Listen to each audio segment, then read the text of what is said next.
Happy Vision Pro week, sort of. Indeed. Well, here's the thing. I would love to talk about the Vision Pro because now all the press reviews and embargoes are lifted and the press reviews are all out and everyone who got pre-release access got to tell everyone what they thought and show everyone and everything. And because we didn't, we can't. So even though Casey and I had, lab experience, we still can't talk about that. I think maybe ever.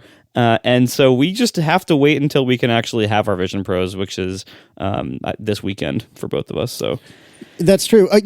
Even though we all three of us agreed not to talk about it, I would like to say that we genuinely did not get to have any experience with personas or anything like that. And I probably am not even supposed to say that much, but I say that to indicate that any of what I'm about to say is not informed by the lab, because I genuinely have no experience with the whole persona thing. Everyone seems to be slagging on two different persona-related things. The eyesight, which is the thing where it shows your eyes out the front of the display or at the front of the goggles, such that we're doing an amazing job of not talking about the Vision Pro. I know that's exactly what. I know it's my fault this time. It's first time for everything. Everyone's slagging on the eyesight, both in the terms of seeing the wearer's eyes on the front of the headset, and the whole persona thing where you're like a fake version of you in FaceTime and all the other places where you would normally use a front-facing camera on like a phone or an iPad. I have zero real-world experience with this. Hand to God, I really don't have any experience with this. I've seen why. I see and understand why everyone is slagging on it, but to me, I don't think it's that bad. I'm very curious to see what I think when I actually have one that I can use in front of me in person, because it's not great. Like, I'm not trying to sit here and say it looks fantastic and it looks photorealistic or anything like that, but I like the idea of those around me being able to tell if I'm looking at them or paying zero attention to them or whatever the case may be. And I like the idea of having some mechanism of representing myself that's not Memoji while I'm on like a FaceTime call, which not to say that I expect to do this often, but just, in the occasion that I do need a front-facing camera. I like the approach they've taken. It is a little bit uncanny valley. I'm not trying to say it's perfect by any means, but everyone seems to really hate it. There were a bunch of reviews here. I'll tie it into what we were supposed to be talking about. There are a bunch of reviews, video reviews and text reviews that came out. I think it was John put a bunch in the show notes, and I concur with John's list. Nilay Patel at The Verge. I personally think if you're going to choose just one, that's the one I would choose. But also excellent are Joanna Stearns at The Wall Street Journal. Brian Tong, who I'd not previously heard of, maybe I've been living under a rock. He did a very long, hour-long review on YouTube, which is very thorough if you're wanting something more along those lines. And then Gruber obviously had his written review, which was excellent as well. Oh, and MKBHD has posted, as of just an hour or two ago, I think, has posted an unboxing, which was interesting, but more importantly, here's what the Vision Pro is. It isn't a review, it's let me tell you about what it is. It's more like a tour. Yeah, exactly. Yeah, I liked MKBHD's video. I haven't read and seen all of these yet, but obviously, as Casey said, we aren't allowed to tell you about the Vision Pro. And if you're wondering what we're going to talk about on this week's show, unfortunate timing. Obviously, the DMA stuff, EU DMA stuff, came out after we had recorded last week's episode. For people who don't know, we record our show on Wednesdays because Apple usually announces stuff on Tuesdays. But you don't win them all. Sometimes they announce something on a Thursday and we miss it. So that's what happened. And it's just as well because, well, like you guys said, you don't have your Vision Pros yet. They're coming in a few days. Regular customers don't have them yet, although I do know someone whose delivery date was one day earlier than it's supposed to arrive. So maybe you might get lucky and get it a day early. No, we're in-store pickup for both of us, I believe. Yeah. So. Okay. Well, you're not getting it early then, I guess. Nope. But yeah, so we're going to be talking about the EU DMA stuff that a bunch of other people talked about last week, if their podcast recording allowed for it. And then next week, when 2 out of the 3 of us have Vision Pros, we will talk a ton about it then. But for now, these reviews will tide you over. Yeah, and while we can't tell you anything that we think about the Vision Pro, I can tell you that I would recommend Nilay Patel's review at The Verge. Yeah, same. In particular, like Casey, I think if you're only going to watch one, I'd say watch that one. It is very thorough.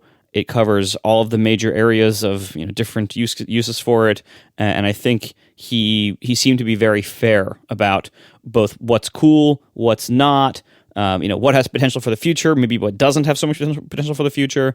Some of the things about it that are really weird or really different or take some getting used to, and some of the things about it that are really, really nice and really cool and really immersive. So I would strongly recommend Nilay Patel's review at The Verge, either video or the written one. I read the written one first, and then I watched the video, and I found that I didn't really need to do both.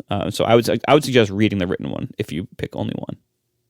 Yeah, I agree. But anyway, I bring all this up mostly to point to all these different reviews and whatnot, but also to say I'm really excited about a few things with the Vision Pro, and maybe we'll talk about that later. But I'm excited and interested to see what I think of eyesight and personas for me, like once I have them and see them in person, or to the degree that you can see a persona in person. I'm very curious because I don't feel like it's nearly as bad as everyone else seems to think it is. And so it very well could be next week when we record, I'll laugh at this moment and say, oh, how wrong I was. But sitting here now, I think it's reasonable. You realize the three of us are going to have to do a FaceTime call with me and you as personas and John as the unfortunate, only one who's not. But the persona videos I've seen so far of people doing their FaceTime calls with the personas, I do not like looking at them. It bothers me on a deep level. This is the common opinion. And I mean, again, I don't think they're great, but as somebody in the chat said, all of these YouTubers were immediately recognizable as who they were, which I think is an accomplishment. It's not perfect. It's not great, but I don't think it's as bad as everyone else seems to think. They kind of creep me out. They make me feel uneasy. We'll see when we get these, and we'll see how because this feature is in beta, we'll see how it develops over time. But my initial opinion, which I am not sure is going to change that much anytime soon, is if I'm going to be on a FaceTime call with you, I'd rather you take your headset off and actually be a FaceTime call. And if you're going to be your fake persona, I think I'd rather just have a phone call at that point. Alex Chan writes, I've also been programming against the YouTube API recently and run into the same quota issues that John had described last week or the week before. I don't think John is doing something daft. The quota isn't 10,000 requests. It's 10,000 quote-unquote quota units.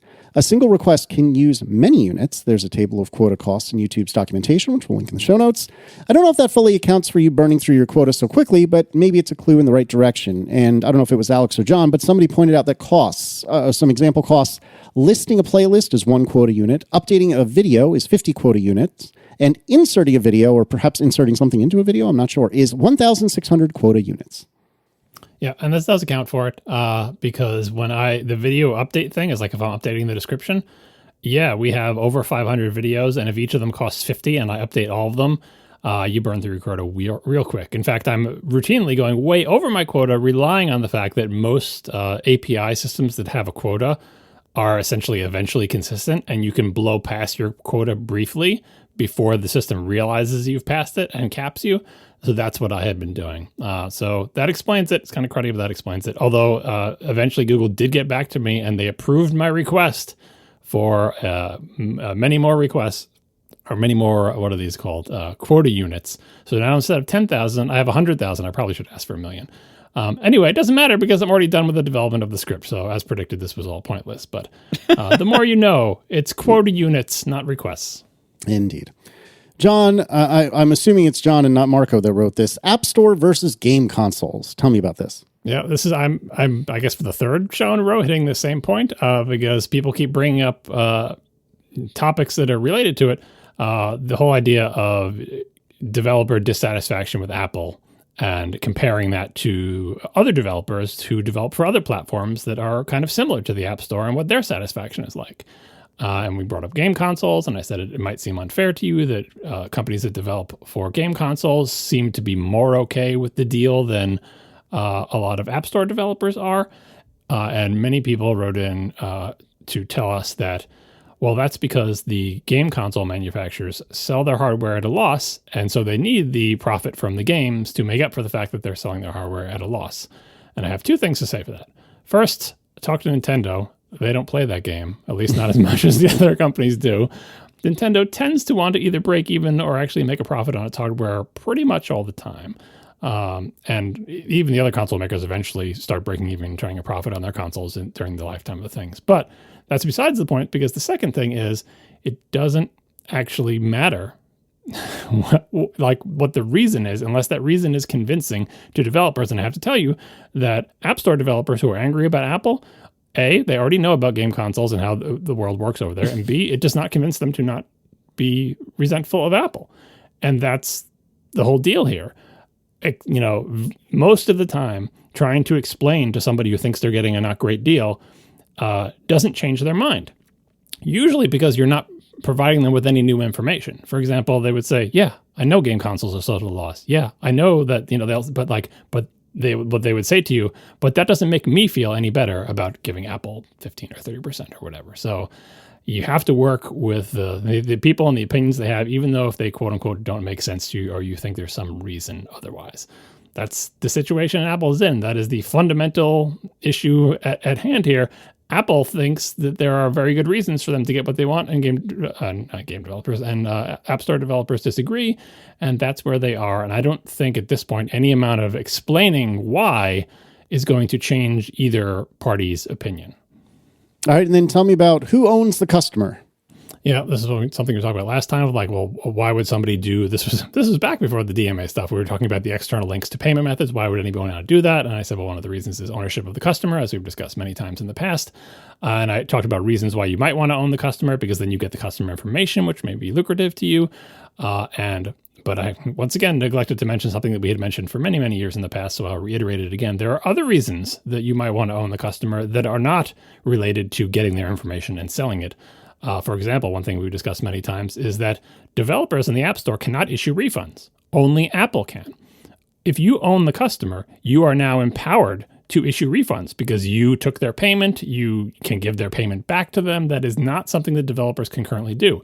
Same thing with support. If a customer is having a problem, there's no way for you to sort of connect the dots for them in the generic App Store relationship because they're Apple's customer, not yours. You could put an email address on your website, or you can have a contact form, you can do all that, but there's a limited amount of stuff that you can do. Whereas if you own the customer, you can provide better support. Giving them a refund yourself is one example of better support.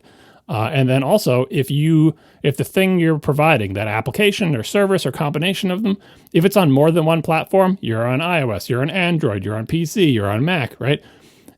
You can provide a unified experience if you own the customer, because you can say, well, pay me one price and I'll give you it on all these platforms. And there are ways to do that with the App Store to try to figure out if they've made a purchase on another platform and to give them the App Store thing and vice versa. But it's so much easier if you have one unified account and one unified payment system because you own the customer. So there are legitimate non-nefarious reasons why you might want to own the customer. And like I said, we're talking about the external payment things. That is the only benefit that you're getting given the set of rules that Apple had provided, because you're not paying Apple any less money. You're enduring much more hassle than you were before. It is much more difficult. You have to allow Apple to audit you. And in exchange, the one and only thing you get is customer ownership.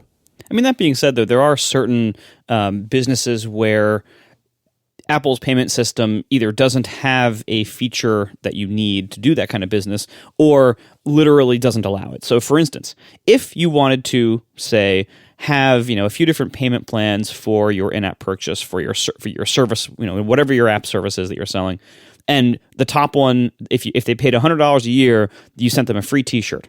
You can't do that with in-app purchase. In-app purchase can't be used for any kind of physical goods. So you literally just aren't allowed to do that. Or upgrade pricing is the other great example. Like, if you want to do upgrade pricing, you own the customer, you control the payment system, you know what they paid, they own the version 1.0, you can give them upgrade pricing for 2.0.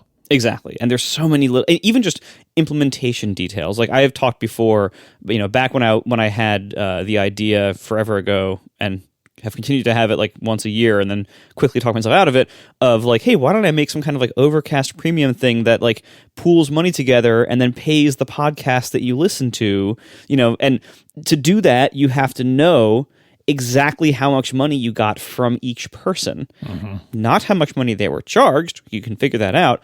How much money you received from them, which becomes very tricky when you're dealing with foreign currency exchange rates or any kind of credit card chargeback or refund situation. So that kind of thing, like if you build your own system, you can maybe do that a lot better. With Apple's system, it's fairly impossible to know, like, did I actually receive that $7.75 from this person in this month or not? Because, and that's, by the way, that's why Spotify and YouTube Premium and all these things, that's why they all do the big pool of money approach, where like your $10 a month doesn't get split up between your artists that you listen to. Your $10 a month goes into the giant pool of money, and then the giant pool of money gets split up based on how much money there actually is in that pool, and then how many total plays there were in that entire month, which creates all sorts of weird, opportunities for fraud and things like that. But it's just much easier. So like again, there are conditions like that where Apple's system just might not support what you want to do, even if you are, tolerant of Apple's fees. So that's what's interesting about using other payment options is it's not just I'm trying to get away with giving Apple less or no money, but that's a big part of it. But there's also legitimate reasons why you might want to do that. Niru Mahesaranathan writes, I recently stopped by an Apple store to repair a cracked iPhone screen. Like any security-conscious iOS user, I had stolen device protection turned on. The technician asked me, as part of the regular repair process, to turn off Find My. When I went to do this, however, stolen device protection kicked in and forced me to wait an hour to turn Find My off. There wasn't anything the technician could do to help. I ended up leaving, turning stolen device protection off, and then coming back to complete the repair. I presume that Niru means that they went home or what have you. Although it makes sense, I was still surprised that stolen device protection kicked in when turning off Find My. Given how it can be tricky for folks to schedule time to make it to the Apple Store, it's worth keeping in mind that you might want to turn off stolen device protection at least an hour before your appointment. That is interesting. I get exactly why all this happened, but it's interesting nevertheless. It totally makes sense. You don't want someone to be able to turn off Find My. That's kind of an important feature, especially if your phone is stolen. So yeah, remember when you put that delay in, that delay applies to you too. Although it doesn't apply if you're in one of your safe locations. So if you do it at home, maybe you don't have to wait an hour. So just do it at home before you leave for the Apple Store. And I believe the upcoming new version of iOS, I think 17.4, they're going to have a setting where if you don't want to have safe locations, you can turn that off. So it's up to you to decide how much inconvenience do you want in your life. Yeah, and this is probably the kind of thing, we were speculating when they introduced stolen device protection recently. We were saying, like, why don't they just enable this by default for everyone? And maybe this kind of thing is, maybe this is part of the reason why, that maybe they figured this would cause too many support headaches or whatever else. Because that's, anytime you're looking at, like, why something in iOS is a little bit insecure, maybe, for instance, why can you reset your Apple ID password with just your passcode to a phone, which is the whole root of this problem? And the answer often to those questions is, it turns out in real life, people forget this stuff all the time, and they need support to help them through this problem all the time. And so that's probably one of the reasons why this is off by default. Indeed. Renee Schatzel writes, in Europe, or at least in UK and Germany, the opticians in the store are usually equipped to measure your eyesight, and essentially, as part of the service of buying new glasses, they do just this beforehand for free. They are specifically trained for that, though, as part of their apprenticeship. Obviously, you can also go to the ophthalmologist to get a prescription if you want, but it's not obligatory. Zeiss actually sells a rather smallish device that measures your eyesight automatically. It takes about 10 seconds per eye. Obviously, having one of those in the Apple Store for your Vision Pro fitting would provide a perfect service experience. We'll see what happens when they come across the pond. So this is one data point lending credence to the idea that there is no actual medical reason for it to be as difficult as it is to deal with eye prescriptions here in the US. But I'm still waiting for ophthalmologists or optometrists to tell me otherwise. But right now, it seems like in other countries, you can just walk in, they'll measure your eyes, you get a prescription, and you're done. But in this country, Apple is a stickler for having a real prescription from a licensed optometrist or ophthalmologist before you can get your Vision Pro. We are brought to you this week by AdBlock Pro, a great ad blocker for Apple's platforms. And they've been recognized by Apple 3 times in the App Store in the Safari extensions category. They have really gotten a lot of recognition because they are a high-quality app for Apple's platforms. And unlike YouTube and other big names that are not going to be in Vision OS on day one, AdBlock Pro is coming to Apple Vision Pro natively on day one. So What is this? It gives you a smoother Safari experience. So all those annoyances on the web, those autoplay ads, deceptive close buttons, sketchy redirects, get rid of all of them and welcome a decluttered and more delightful browsing experience with AdBlock Pro. It also makes your web browsing usually a lot faster. You can dive into a web that's 2 to 3 times faster and slashing your data usage by up to 60%. And this usually also means more battery life at the end of the day. And they also have this wonderful online guardian feature. Say no to slide trackers, maintain the privacy of your online habits. And for all the parents out there, AdBlock Pro ensures a safer browsing environment devoid of inappropriate content for kids. And there's all these wonderful user-centric features too. So for instance, gets rid of those allow cookie notifications, nice and easy. If you want some peace and quiet, you can mute the comment sections on popular websites, which I strongly encourage most of the time to do. You can selectively block whatever page elements you want with a simple tap. So it's just a great app all around with AdBlock Pro. They have multilingual support from English all the way to Vietnamese and so many more. So here's how this works. You get basic ad blocking absolutely free. And for just the cost of 2 coffees a year, you unearth a treasure trove of premium features that'll transform your browsing journey across your iPhone, iPad, and Mac. And with family sharing, 1 subscription covers up to 6 accounts. And there's lifetime options available too if you don't want subscriptions. So go to the App Store and find AdBlock Pro to transform your Safari experience today. Thank you so much to AdBlock Pro for sponsoring our show. We were talking before the show about how best to approach this. And what we're talking about is the Apple European Union DMA, which is that Digital Markets Act compliance. And Apple needs to be compliant with the Digital Markets Act by, I think, early March, if I'm not mistaken. And late last week, they announced how they're going to do that. And just to review, the Digital Markets Act is what the name kind of says. In Europe, they had decided that the market for digital goods like the App Store and Google Store and everything were insufficiently competitive. There were a small number of companies with too much power that was stifling competition and innovation.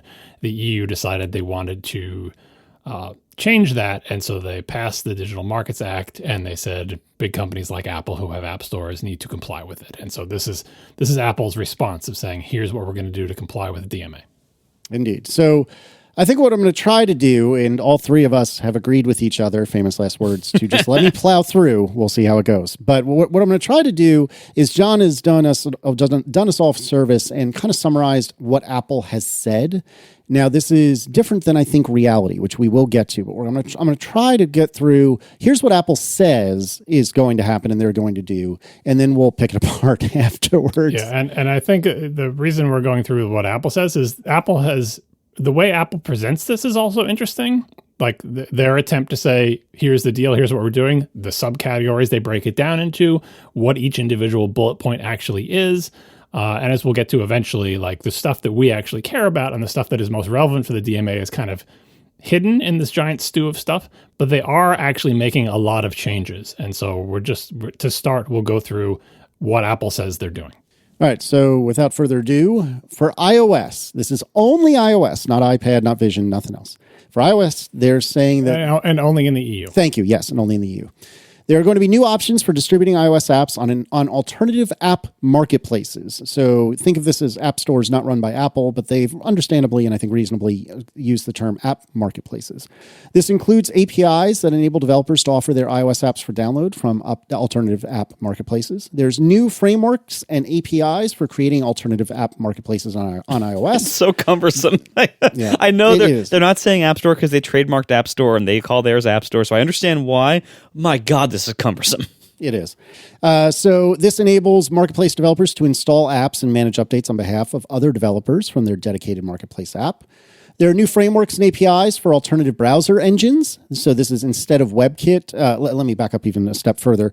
There are other quote-unquote web browsers on iOS today. But in order to actually convert HTML, CSS, and JavaScript and what have you into something that you see on screen, you have to use the same rendering engine as Safari, which is called WebKit. And now what Apple is saying in the future, in the EU on iOS, you'll be able to use browsers that legitimately use their own rendering engines. What's the Chrome one? I'm drawing a blank. Blink. So anyway, so you could have Chrome in the EU starting in March-ish. You could have Chrome running its own Blink rendering engine in theory. So new frameworks or APIs for alternative browser engines, interoperability that enables authorized developers to use browser engines other than WebKit for browser apps and apps with in-app browsing experiences. New APIs to enable contactless payments in the EEA. What is that? European Economic Area. Thank you. There we go. This includes new APIs enabling developers to use NFC technology in their banking and wallet apps throughout the, it's right there. I didn't read far enough. European Economic Area. So instead of using Apple Pay, you could use the same hardware to do some other payment scheme. And by the way, as we go through these bullet points, don't think that Apple is doing any of these things out of the goodness of their heart. Every single one of them is some specific thing that's part of the DMA. So this one, for example, about the contactless payments, companies have been complaining in Europe for ages that like Apple essentially didn't allow access to like the NFC hardware and like direct access to the hardware that was in the phones to do contactless payments. You had to use Apple Pay or whatever. So this, they said, okay, well, we'll just pass a thing that says Apple, you can't stop people from doing that. We want you to provide access to that. And that's this. Same thing with the browser engines, There are expanded default app controls. This lets users select and manage an app marketplace and/or contactless payment app as their defaults and settings, and adds a new way to choose a default web browser. Interoperability request form. This, I think, is fascinating, but we're not going to talk about it right now. Lets developers submit requests for interoperability with iPhone and iOS hardware and software features. So you can ask Apple, hey, I would like to be able to do whatever, and they will inevitably deny you, I'm sure. Safari user choice screen provides users additional ways to choose default web browser from a list of options. And so these were all the iOS changes, right? This is a lot of changes. Like, these are one bullet point, like, alternative browser engines. You might think that's just like a policy change. Like, okay, developer, you can do a thing, but it's not. Like if you click through on these things and look at the APIs they added, like browser kit engine, it's extensive plumbing to essentially allow third parties to do what WebKit does on iOS, right? These are non-trivial APIs that they are exposing and adding. So this is actually a fairly large amount of work, especially since Apple seems to have wanted to do it in the safest way possible. So rather than just saying, fine, do whatever you want, browser engines, Apple doesn't want to do that. It would be less work for them, but they don't want to do that. So they said, here's a new API. Same thing with like the marketplace kit. That's like a new API for making third-party marketplaces. These are big, featureful new frameworks that are surely filled with bugs because they're 1.0 to comply with this. And so, and all these iOS changes, I'm pretty sure every single one we read, all of this is just EU only. So this is a large amount of work for only a fraction of the planet. Indeed. Now there's App Store changes, which as far as I know are still only in the EU and still only for iOS. But either way, App Store changes. New options for using alternative payment service providers. So within a developer's app to process payments for digital goods and services. So hypothetically, you could use like Stripe or something like that while still being an app within the App Store. There are new options for processing payments via link out to purchase, where users can complete a transaction for digital goods and services on the developer's external web page. Developers can include information in their App Store apps to inform EU users of promotions, discounts, and other deals available outside of their app when presenting a link out. So this is very similar to what's going on in America, but with a little bit more features, it seems. Analytics. And this, I believe, is going to be applicable worldwide. Actually, yes, it is. So this is not just the EU. Expanded Developer App Analytics provides developers with additional and enhanced metrics with more than 50 new reports from the iOS and App Store worldwide in areas like engagement, commerce, app usage, and more. Additionally, there's a new user data portability API to request and transfer App Store account data, lets developers of app marketplaces request user authorization to retrieve and import new data about their usage of the App Store.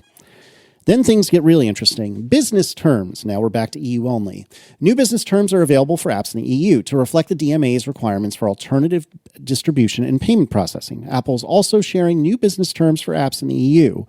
Developers have a choice to remain on Apple's existing terms or adopt new terms that reflect the new capabilities. We're surely going to spend just a couple of minutes on that in a moment. There are also terms for alternative distribution and payments in the EU. There is reduced commission. So iOS apps on the App Store will pay a reduced commission of either 10% for the vast majority of developers and for subscriptions after their first year, or 17% on transactions for digital goods and services, regardless of the payment processing system selected. So they're just making it cheaper, is apparently what they're saying here anyway. There's a payment processing fee. iOS apps on the App Store can use the App Store's payment processing for an additional 3% fee.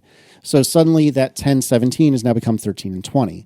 Developers can use a payment service provider within their app or link users to a website to process payments for no additional fee from Apple. So if you want to use Stripe, you'll save 3%, which you'll presumably be giving to Stripe. This is where it gets really dodgy, and we're almost done. We're doing a great job. I'm proud of all three of us. It's so hard. It's so hard. I'm very proud of you. I'm not kidding. I'm very proud of you. Core technology fee. For very high volume iOS apps distributed from the App Store and or in alternative app marketplaces, developers will pay 50 cents. Is that true for euros? Half a euro. 50 euro cents. 50 euro cents. So half a euro for each first annual install per year over a 1 million threshold. Under the new business terms for EU apps, Apple estimates that less than 1% of developers would pay a core technology fee on their EU apps. Developers of alternative app marketplaces will pay the core technology fee for every first annual install of their app marketplace, including installs that occur before 1 million. So for regular schmoes like the three of us, it starts on 1,000,001 people or installs. The million in first person is the first one you pay for. Right. Whereas for app marketplaces, it starts with 1. And it seems to be a lot of confusion, including with me, as to whether or not updates count as installs. So we'll talk about that in a minute. They do. All right.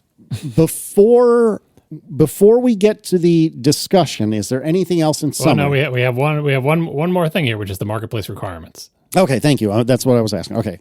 So marketplace requirements. To qualify for the marketplace entitlement, you must be enrolled in the Apple Developer Program as an organization incorporated, domiciled, and/or registered in the European Union, or have a subsidiary legal entity incorporated, domiciled, and/or registered in the EU that's listed in App Store Connect. The location associated with your legal entity is listed in your Apple Developer account. You must also provide Apple a standby letter of credit from an A-rated financial institution of €1 million to establish adequate financial means in order to guarantee support for your developers and users. And there's other stuff. Additionally, third-party marketplace apps will not be allowed in the App Store. To install one, you'll need to go to the web. Safari will be able to install the third-party marketplace app after you agree to a scare sheet. And perhaps maybe third-party browsers too, after they call the same system scare sheet. Who knows? But that's the story. And very briefly, there is a fee calculator, which I'm sure we'll talk about in a minute, that helps you allegedly talk about or figure out how much you're going to pay. So what we've gotten done reading here is essentially a condensed summary of what Apple released. And this happened like Thursday last week, unfortunately after we recorded. And I can tell you that we were all discussing it amongst ourselves, all the Apple nerds and people with tech podcasts and websites and stuff. And I was amazed at how difficult it was to understand. And the fee calculator that Casey just mentioned, you're like, oh, it's hard to understand, but whatever your questions are, I'm sure you can just go to the fee calculator and click a bunch of buttons, kind of like you do in AWS, to figure out, okay, but like, what about in this scenario? How much would I pay? What about in this scenario? How much would I pay? And let me tell you, the fee calculator does not answer almost any of those questions. So we got all this information. We tried to figure out what they meant. And it took like the entire community of, I think, pretty smart people who have been following Apple for decades, at least 24 hours to get a handle on this. And so, like, if you just heard us read all that and you're like, well, wait, what does this mean? Like, so, like, what's the deal? Is this good? Is this bad? You can be forgiven for not being able to answer that question. And I don't know if Apple is intentionally making it difficult to understand, because that doesn't make sense to me. We're going to figure it out. We did, as we'll see in a second, figure out what the deal is. I think it just did a really poor job of communicating it. And that fee calculator is the thing that annoys me the most, because the whole point of you putting that there is like, we know it's complicated, but if you have some scenario in your mind, just use this web page and it will give you the answer. And it absolutely does not. You cannot answer tons of really good, important questions about the system using the fee calculator. But thankfully, we all as a community figured it out. Gruber had a great summary on his website, which we will link. And I think it is probably the most condensed version of what does all that mean? And there's a lot of stuff in there that we went through. It's like, okay, I kind of understand that, but it's not a big deal. But in the middle there, where Casey was talking about business terms in the EU, that's the heart of it. And that's what Gruber is summarizing here. And I don't think Apple has made this like artificially complicated and hard to understand. What they're doing, first of all, is responding and attempting to comply with a very large piece of legislation. Like the DMA is huge. There are tons of provisions in it. There's tons of little details they have to comply with, and so their submission of how they're going to do this is kind of inherently going to be fairly complicated, just at all. Even if they did it in the most like generous way possible, it would still be fairly complicated. But also, again, this is Apple.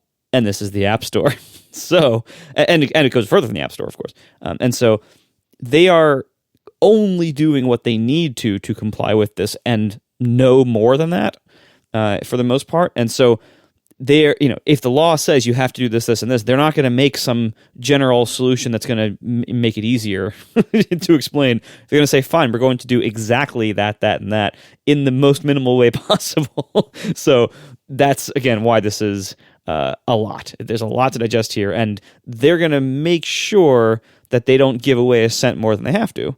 And so that's, again, why some of this is complicated. But again, I don't think it's artificially so. I think they didn't do a good job communicating, though, because go ahead, start in Gruber summary, because Gruber summary makes sense. And you say, oh, that's what all that stuff you just read means. Now I get it. And this summary we have in here, and that's linked on that it's on his website, is longer than his original summary. When he was, working on this, it started off being 14 lines of text, like 14 not full, complete lines, 14 bullet point lines of text. It was less than a quarter of a page of text. And Apple released pages upon pages upon pages of text, and had all of us scratching our heads for an entire day trying to figure out what the heck they were talking about. All right, so Gruber summary. Number one, these are your choices. This is the business terms. You're like, wait, but if I have an app, like, what's the deal? Am I an app in the EU? What is the deal? What are the choices? And this is essentially the flow chart, the choose your own adventure. So you want to sell an app in the EU. Here are your choices. Number one, you can stay in the App Store under the current pre-DMA rules exclusively.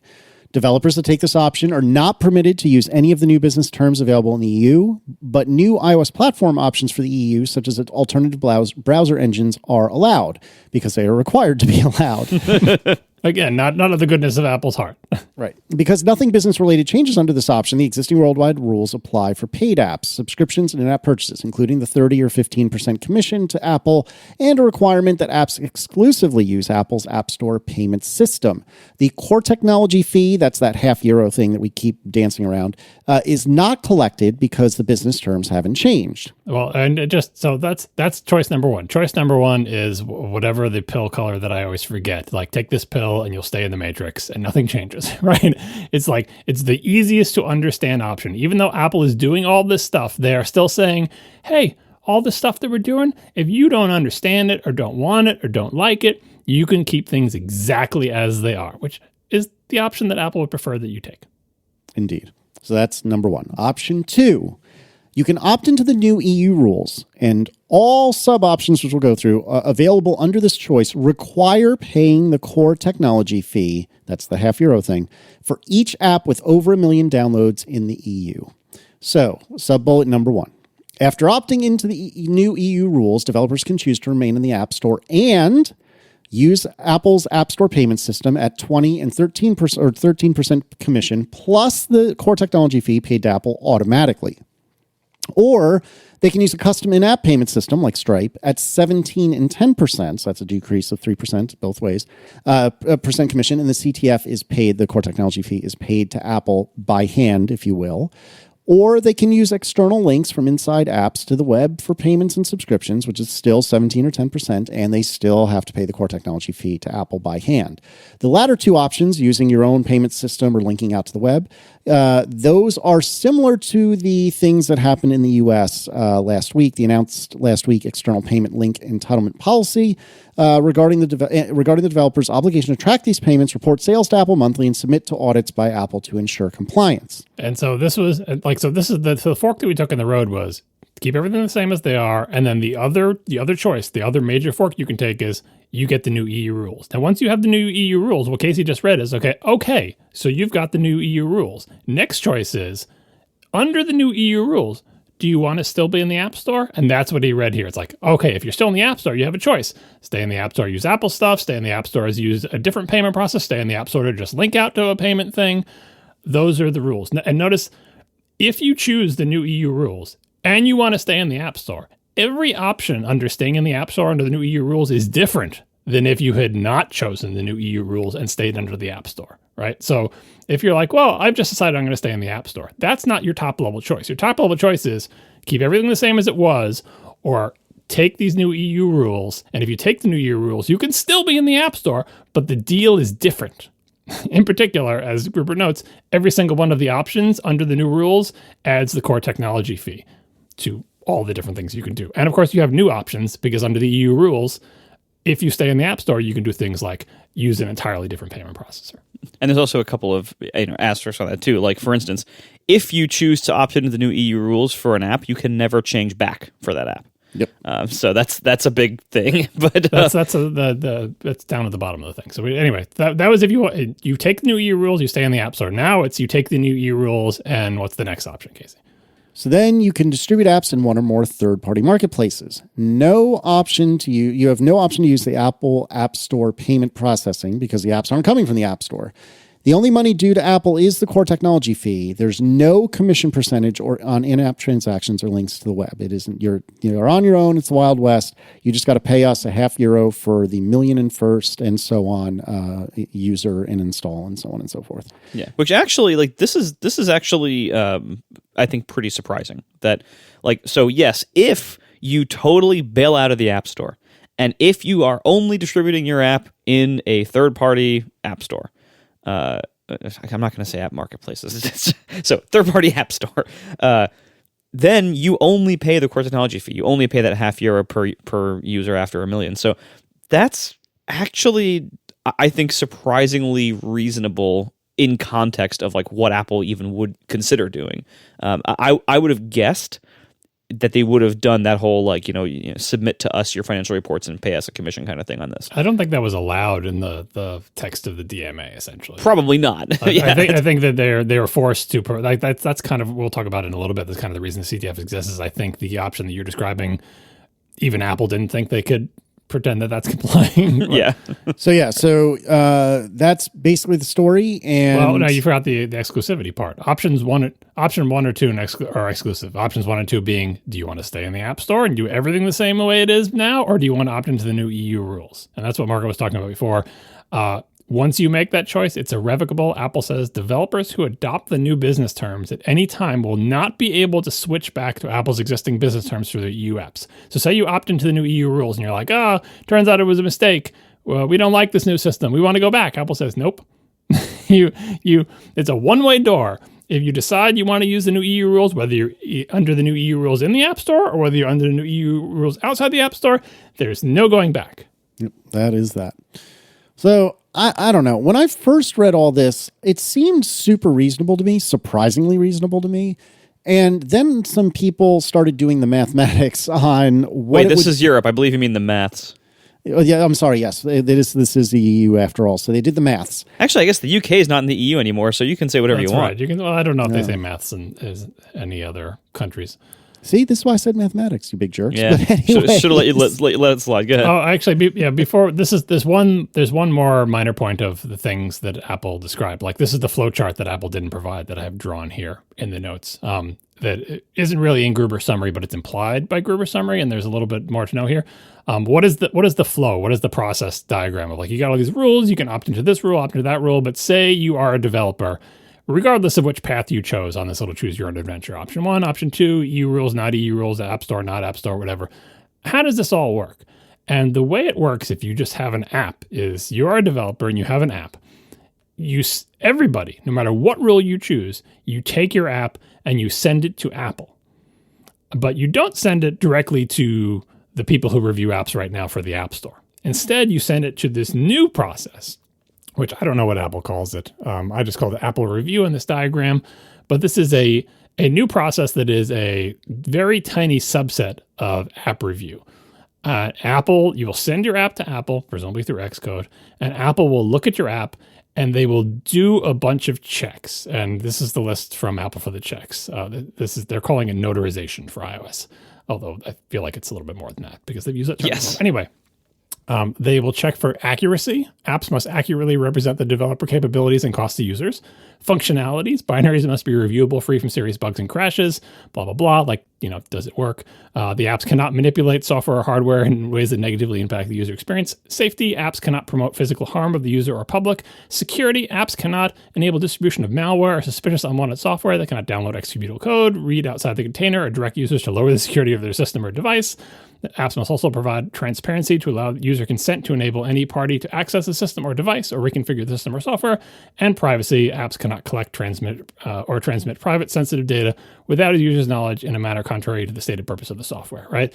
And it kind of implied in all this is you can't use private APIs, right? So this is way less than App Store review. This is like, just, does your app work? Is it not a super obvious scam? Does it not use private APIs? Every single app under these rules goes through this phase, this very limited, very strict phase. Importantly, they don't care what's in your app. Is your app filled with porn? Is it a Nintendo emulator? Does it have pictures of Star Wars characters all over it that you didn't license?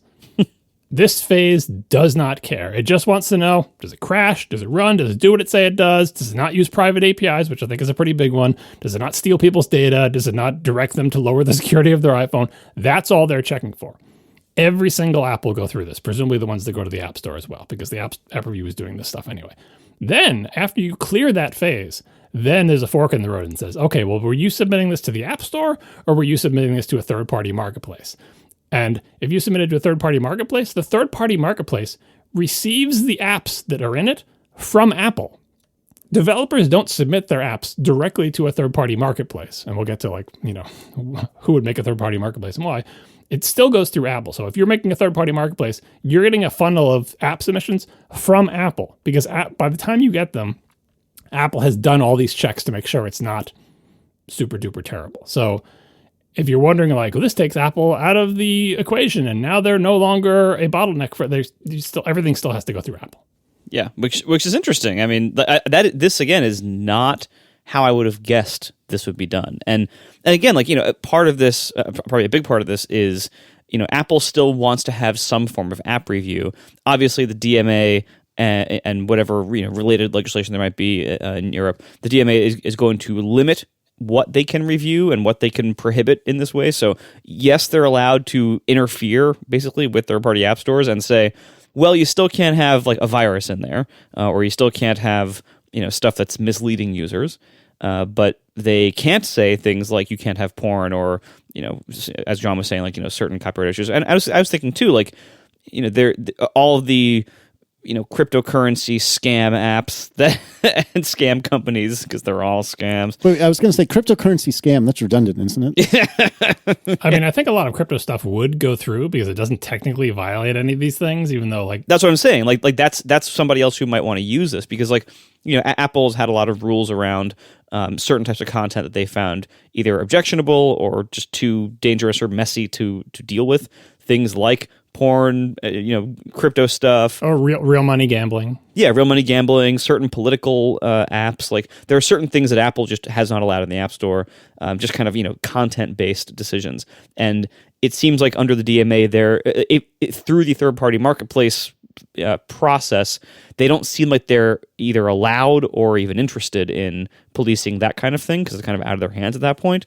But they are allowed to, at least so far, we'll see what the European Commission says, if they go back on any of this stuff. But it seems like they are allowed to at least do basic functionality checks of, basic, representation and security matters. Yeah, that's written right into the DMA. The DMA essentially has language that says just because we're telling you have to have third-party app stores, it doesn't mean you can't check for very basic, there's a whole bunch of language. I think it might be lower in the notes that we'll get to eventually. It's to ensure the integrity of the platform. You don't want someone to download an app that's going to fry their phone or steal all their data. That is written into because remember, this is the EU, the same body that added all those annoying cookie restrictions. So they're on board with trying to do these safety things, and they explicitly say Apple's allowed to do it. And at the top, when I said, what is the DMA?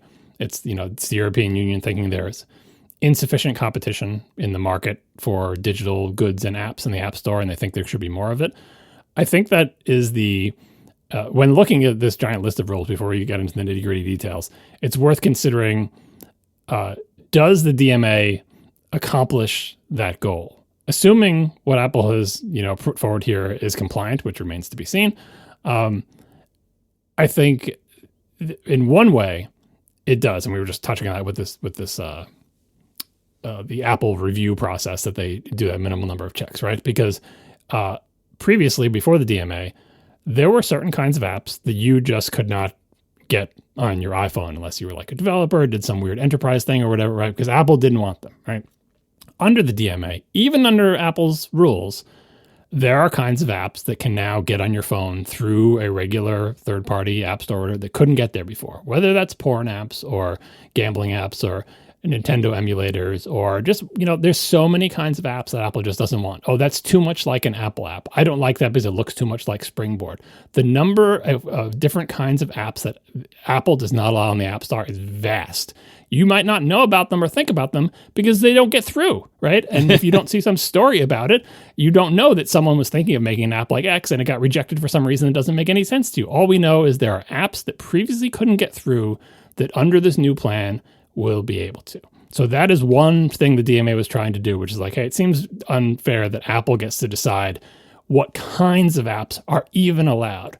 And it's not just porn, bad things like that. It's like I said, it's apps that like Apple decides, have a picture of an iPhone in them, or mention iOS, or look too much like Springboard, or look too much like an app store, or just so many things that Apple doesn't allow. It's all just going to be like crypto farts and copyright infringement. I mean, there's going to be a lot of that. But anyway, this provides that. The second thing of like, okay, well, we don't think there's enough competition in the marketplace. And the complaint that we often talk about in the show is developers feel like Apple takes too big of a cut of the money that is made through the App Store. They feel like Apple deserves maybe some, but they don't think that the amount that they're giving to Apple seems like too much for what they're getting in return. And we've discussed this a million times, whether they're right or wrong about that. That's how they feel. And that is the second leg of this thing.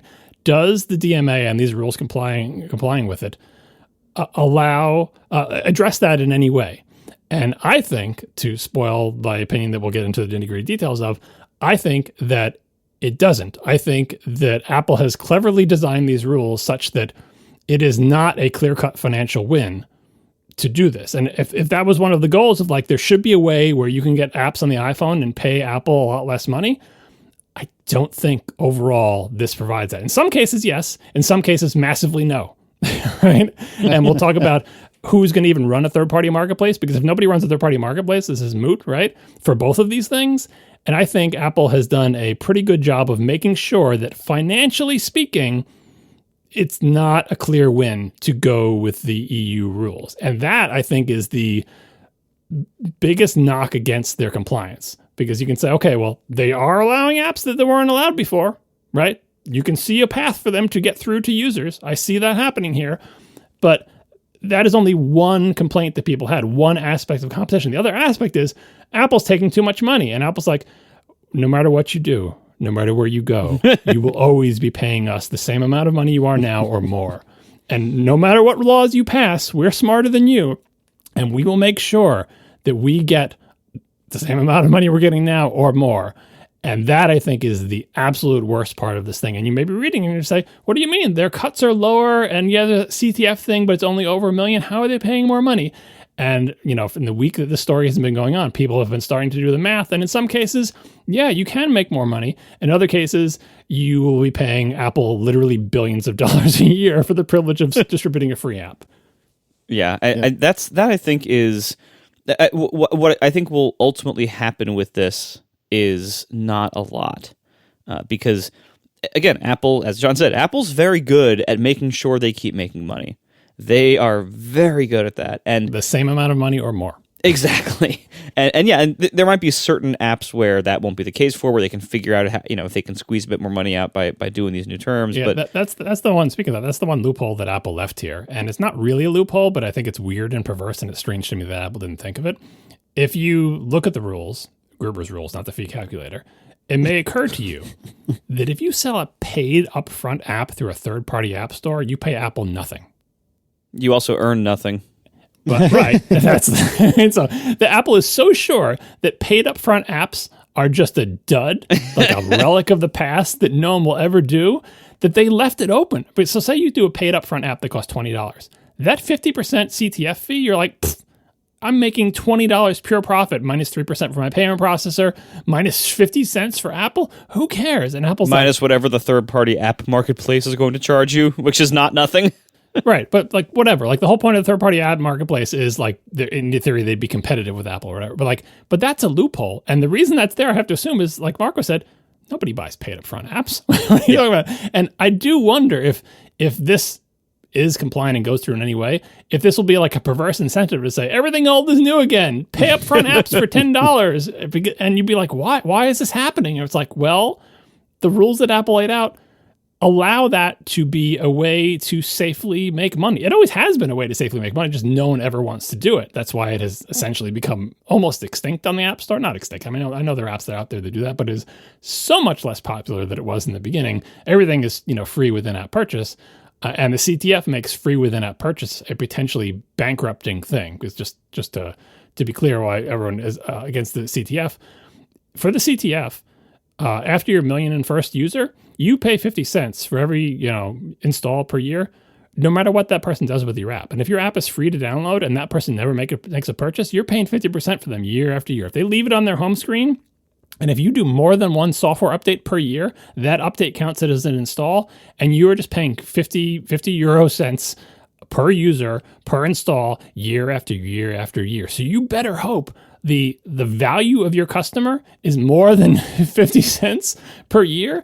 And if you have a free app where you don't sell anything, or you have a free app with a conversion rate of in-app purchase that is too low to provide that, you are just bleeding money left and right. So all these big companies that have, hundreds of millions of customers in the EU for a free app, that adds up to millions or billions of dollars, which may be worth it for these big rich companies. But if you are a small developer and you have say you're Widgetsmith and your app goes viral, and millions of people download your app and you get like a 1% conversion rate, and you're like, now I have to, is that 1% conversion rate average out to 50 euro cents per user? Because if it doesn't, I am now in the red for my incredibly successful app.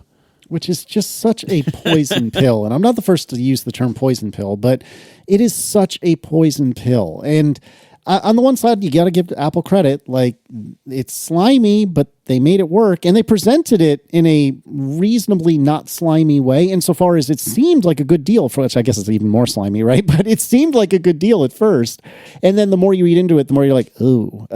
If I have more than 1 million users, surely I'm making money. It's like... Right. By the way, that's not users, that's installs. Like, how many apps do you have on your phone that you install? Yeah, exactly. Not install. It's like if someone installed it and left it on their home screen. Or if it installed directly to the app library. Like, you'll never see it again.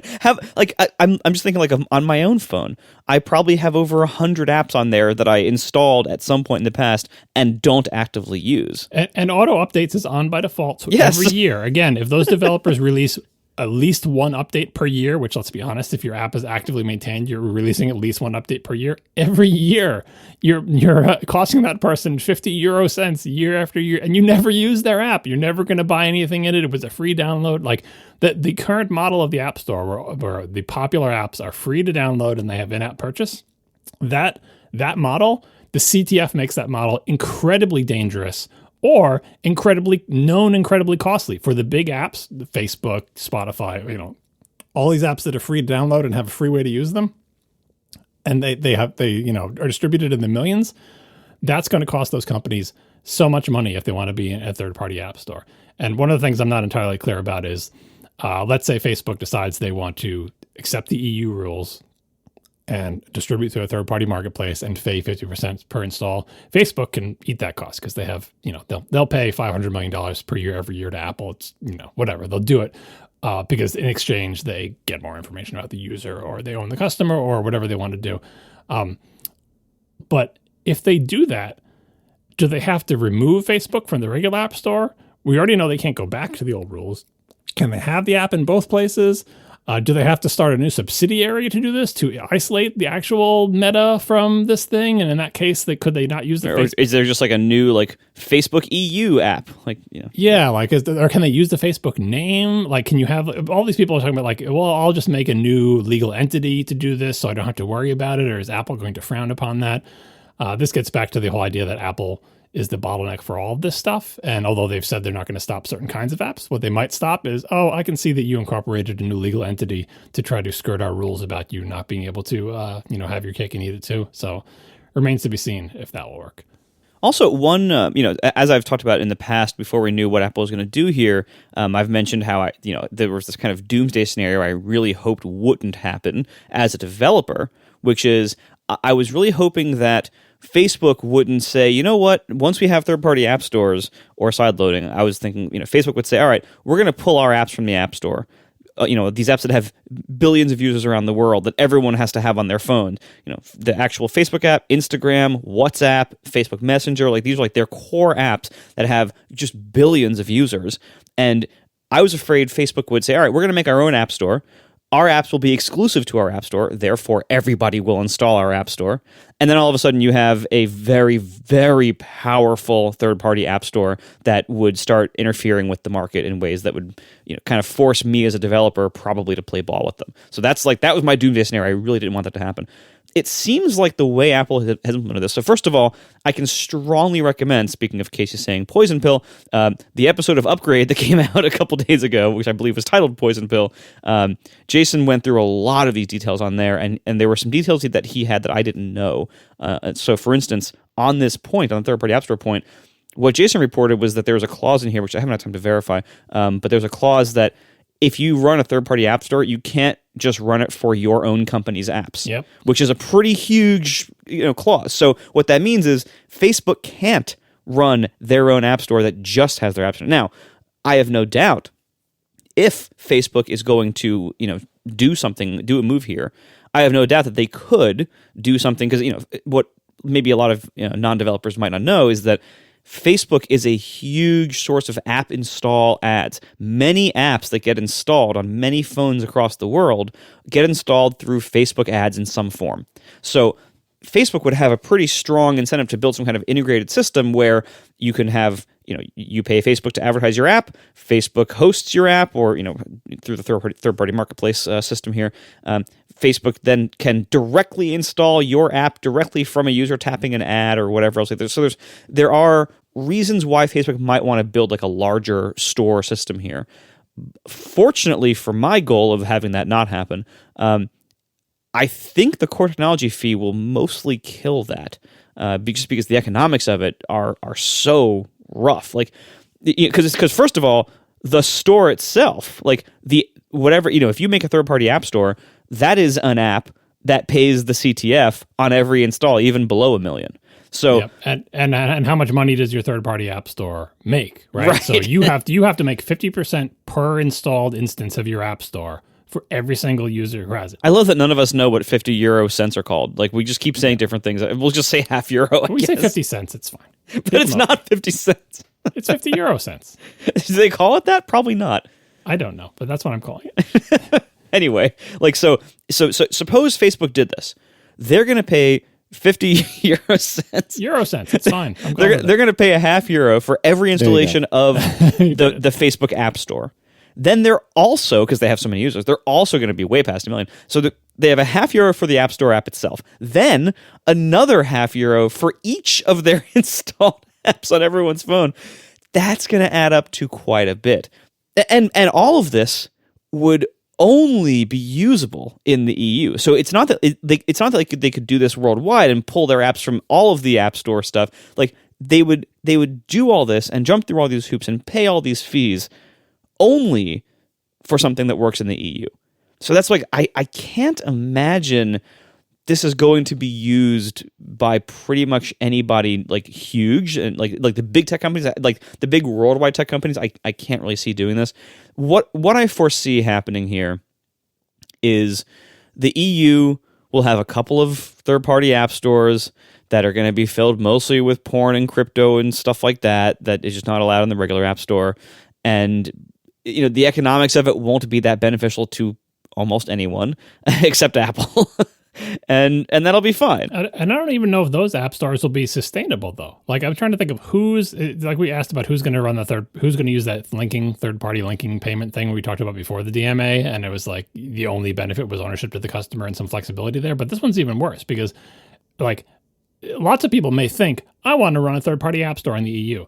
But then you look at what's involved. First of all, you need €1 million line of credit, which is no problem for any big company. But if you're just an individual user who thinks you want to have your own app store, that's an immediate barrier to entry. And then what you just said before, Margaret, like Apple's rules say, you can't just have an app store and like, okay, but the only apps allowed on the app store are my apps. You can't do that. You essentially have to make an app store that allows submissions from anybody who wants to submit. Now, I'm sure there are loopholes in there because you could say, okay, well, I'll be just like the Apple App Store and I'll allow submissions from anybody. But have you seen my set of rules? It's even more Byzantine than the real App Store. And I can reject things for any reason because I decide that you've included a rectangle that is shaped like my grandma's house. And there's clause 13.3.1. If any rectangle is shaped like our grandma's house, I'm rejecting your app. Like, I don't think Apple can police the rules that each App Store provides. But you can't say, like, from day one, sorry, we're not accepting submissions. You have to accept and process a submission. So now you are opening the doors to accept and process submissions, even if you're rejecting them based on lots of stuff. So if you think you're like an individual developer who goes around a store, are you ready to accept and review app submissions? Maybe no one will submit to you. Maybe 1 million people will submit to you. Now you're on the hook to do a lot of complicated stuff. And of course, you have to pay 50 euro cents for every single person who installs your app. And then you have to decide, how much of a cut am I going to take? Am I going to take 30% like Apple does? Am I going to demand 70%? Am I going to demand 1%? Like, what are the rules of your app store? Oh, now you have to hold all the accounting for dealing with those rules. And are you going to have your own payment processing as part of like building a third-party app store, a third-party marketplace in Apple's parlance is non-trivial and it's very expensive to have one at all. So it eliminates a lot of people from doing it, right? And then if you want your app store to be attractive, I feel like the whole point of this is you have to offer something better than what the Apple's app store does. Because otherwise, why would people go to you? Maybe the better thing is, hey, I'll let you have porn apps, right? But presumably one of the better things is, I'll take less money than Apple. That's the whole point of one big aspect of the competition. If you have third-party app stores, A, they'll allow apps that Apple wouldn't, and B, they'll take less money from you. And so now you have to do that. So now you're already in a financially disadvantageous situation. You're following the rules set by Apple, who runs their own app store, and they set the rules up so that they know it's going to be really hard for you to compete with them. But you have to compete with them, otherwise your store isn't attractive at all. Good luck making money there. And that's why, the only people this probably makes sense for are companies that can eat this. Like, Facebook will say, all right, so we're going to pay $500 million to Apple every year in perpetuity to have our own app store. But it's worth it to us because we have those click-through ads, and now we can track who bought the thing. Or it's more important for us to own the customer. Like whatever, they have some strategic reason where it makes sense. But the reason is not, boy, we're going to make so much money off this Meta app store in the EU. You're directly, you're probably not. It's probably going to be a cost center, and you're going to make it up in other parts of your business, and it's strategic to you. And it's still not entirely clear to me whether if Meta did that, whether they could no longer have any of their apps in the plain old app store in the EU.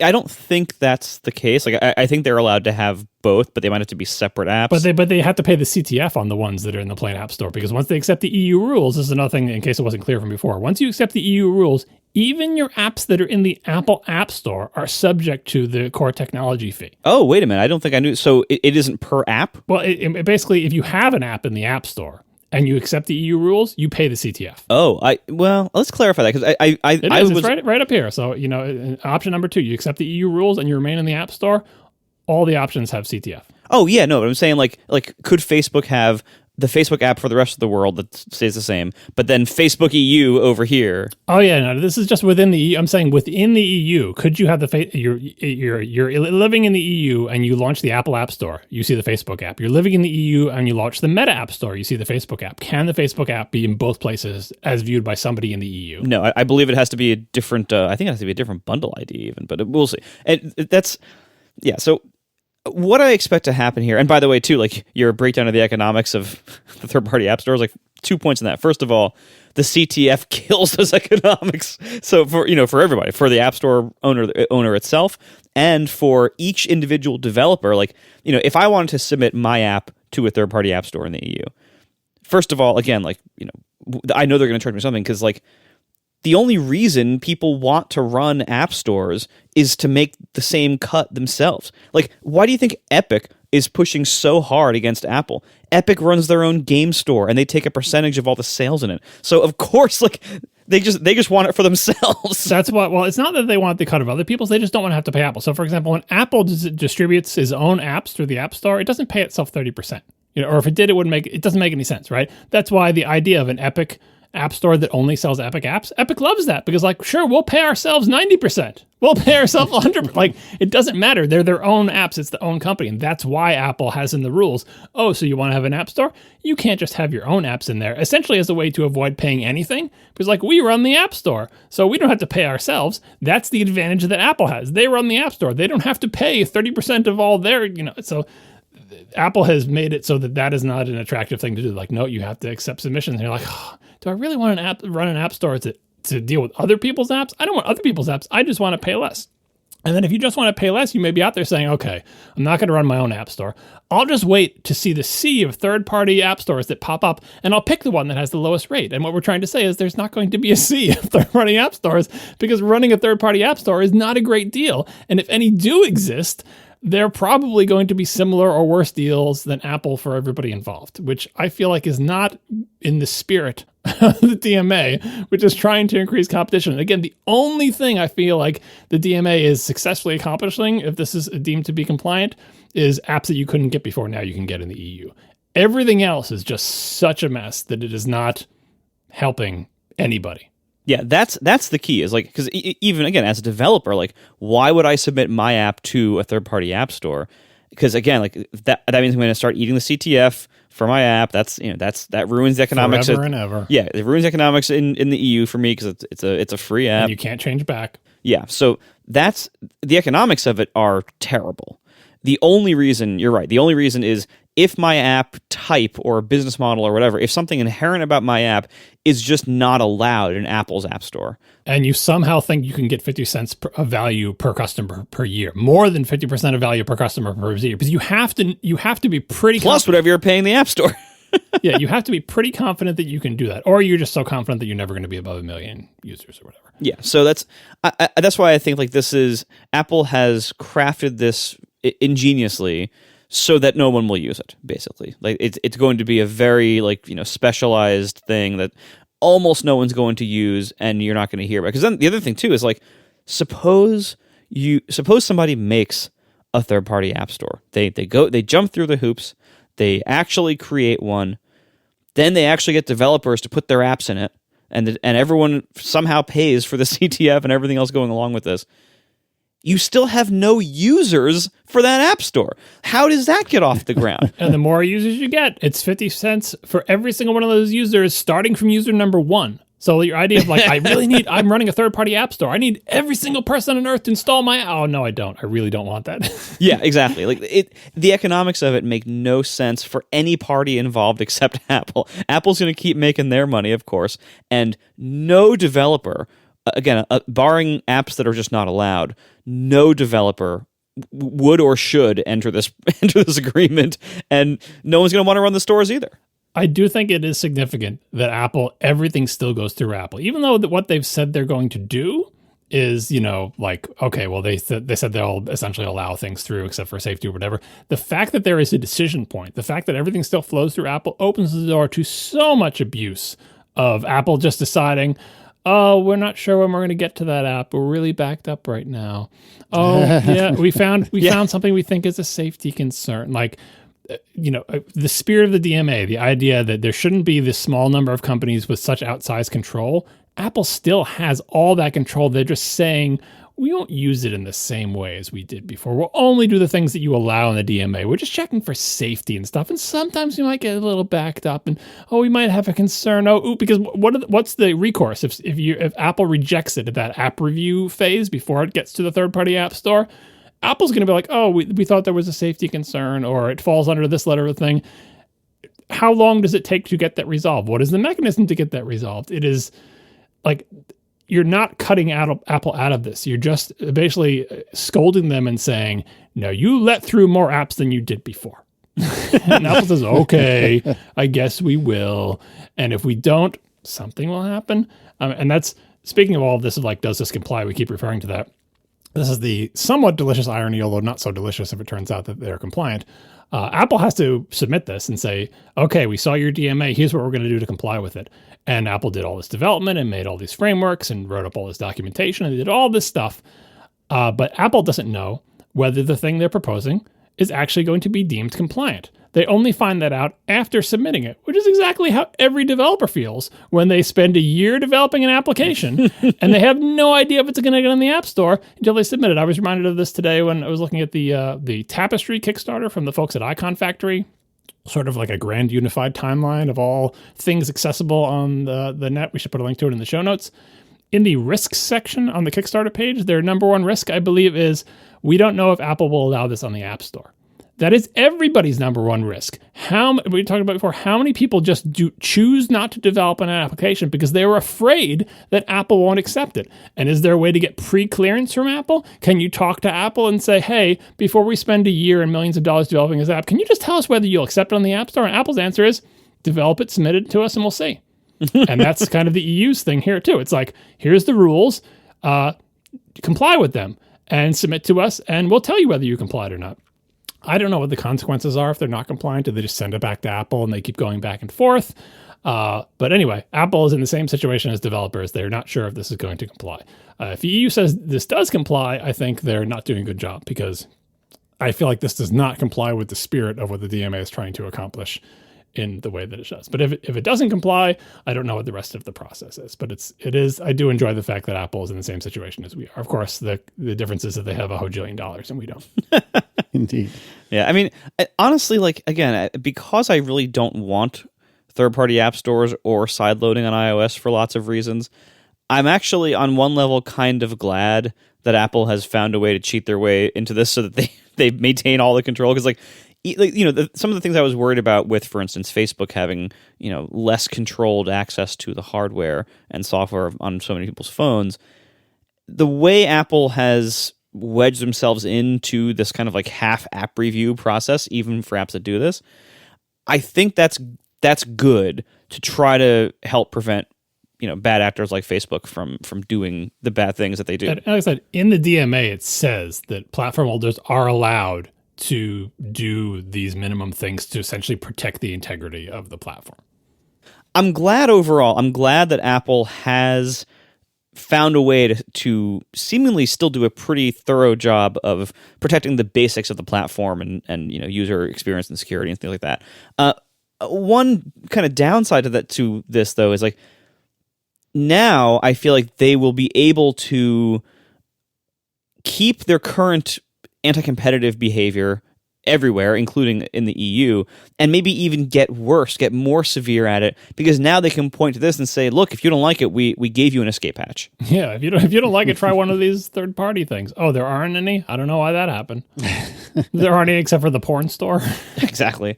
I mean, this is why regulation is so difficult, because, yeah, they identified a real problem. I think the EU was right to look into this as a problem. But the regulation they created, has a lot of loophole potential, as evidenced by what Apple was able to do here.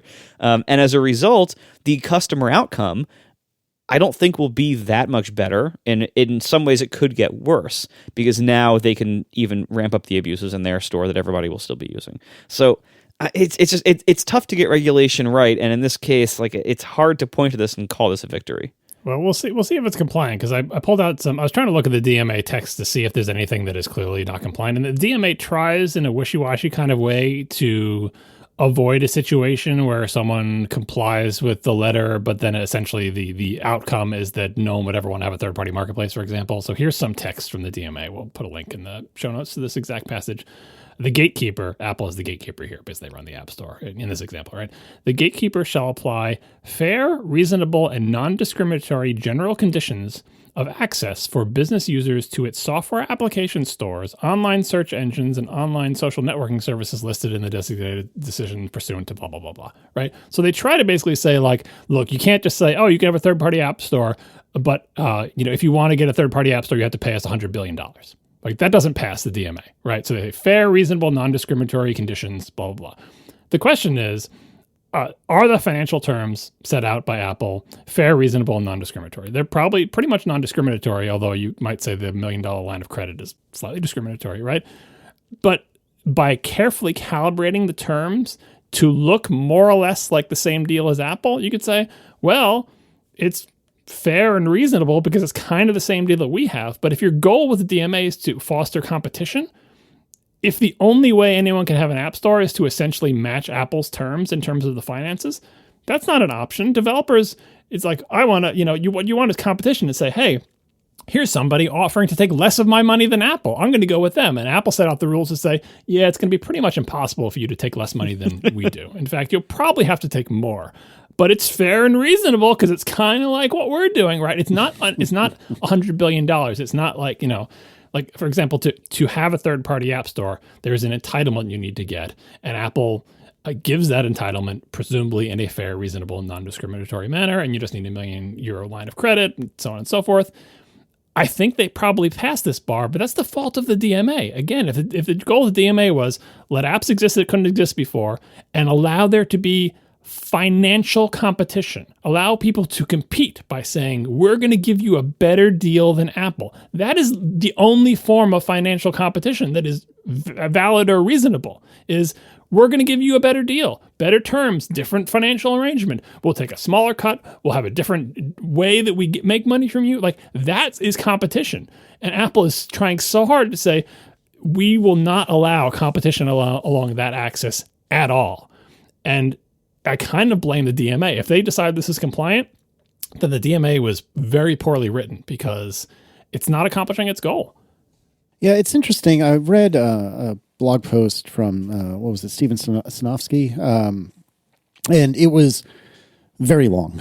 But it made some interesting points, and we'll put a link in the show notes. But some of the stuff that was said was, look, this is like in Marco, since it's been so long since you've had a real job, you probably don't remember this, but if you go to a boss and you say, hey, I've got option A and it sucks because of 1, 2, and 3, and I've got option B and that sucks because of 4, 5, and 6, you're the boss. What do you want me to do? Which one of these do you want me to do?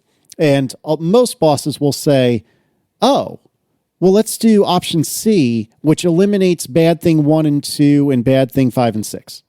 And it's no, that's not how this works. And that's what the DMA is kind of requesting is, I want something that's open, but it still needs to be super secure and you need to consider users' privacy.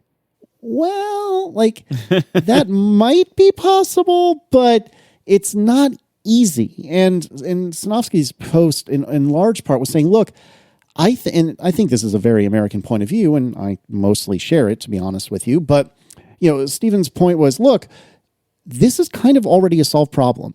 Apple is trading on, we have a very discriminate, approach to doing things. We don't allow everything in the store. We are very upfront. I mean, whether or not you agree with the terms, or if you think the terms are fair, is I guess what I should say, they're very upfront about the terms. And I don't think anyone can really debate that. Apple has said from the beginning, these are the terms. This is how you play in our playground. And that is the Apple way. If you don't like those terms or you don't want to play in that playground, that's fine. That's why Android exists. And you can play in their playground. And they counterbalance each other in the same way that Windows and Mac OS did, years ago. Well, DMA applies to Android as well, obviously. Yes. But I mean, just in terms of the stereotypical open versus closed. And I know it's much more complicated than that. But for the purpose, there's a lot of asterisks on that open. Yeah, there is. But nevertheless, the idea is, look, it is comparatively easier to do the things that you want to do in Google world where you can sideload, and than it is in the Apple world where you can't sideload. And it's just, it's tough. And Apple's kind of in everyone, but Apple's in a no-win scenario. And so, to quote from his blog post, in the over 60 pages of the DMA, there's a little mention of privacy, 7 times, security, 9 times, performance, 3 times, reliability, once, battery life, none, or accessibility, just 3 times. So that is where Apple finds itself today. It was told essentially to create a new iPhone release that is as good as your old one for your existing customers, but do all these things that run counter to every lesson and experience that you've had over decades. Everything you've designed and architected, everything you promised customers you would deliver, that truly sucks. Apple said, I agree with him a little bit here in that the way the DMA written puts them in a difficult situation. But 2 things on that. One, the whole point is the EU decided that, unlike the US, they decided we want there to be more competition. We're going to force you to do it. And it seems unfair to us, especially if you don't think there's a thing that. But they've already decided that. So that whole idea of it's already fine. You can always pick Android. The EU said, yeah, that's not fine with us. Right. So you can disagree with them, but they already decided that. Once they have decided that and they've made the DMA, them trying to decide along what access they'll allow competition, I almost wish they had reversed it. Where right now, yeah, you can get new kinds of apps, which potentially induces all the problems that Marco doesn't want, and all the points that Sinofsky's making of like, what about battery life, performance, reliability? Like, you're essentially compromising the iPhone platform by allowing other people to get their apps on it, apps that wouldn't fly on the App Store, that could make the iPhone a worse platform, right?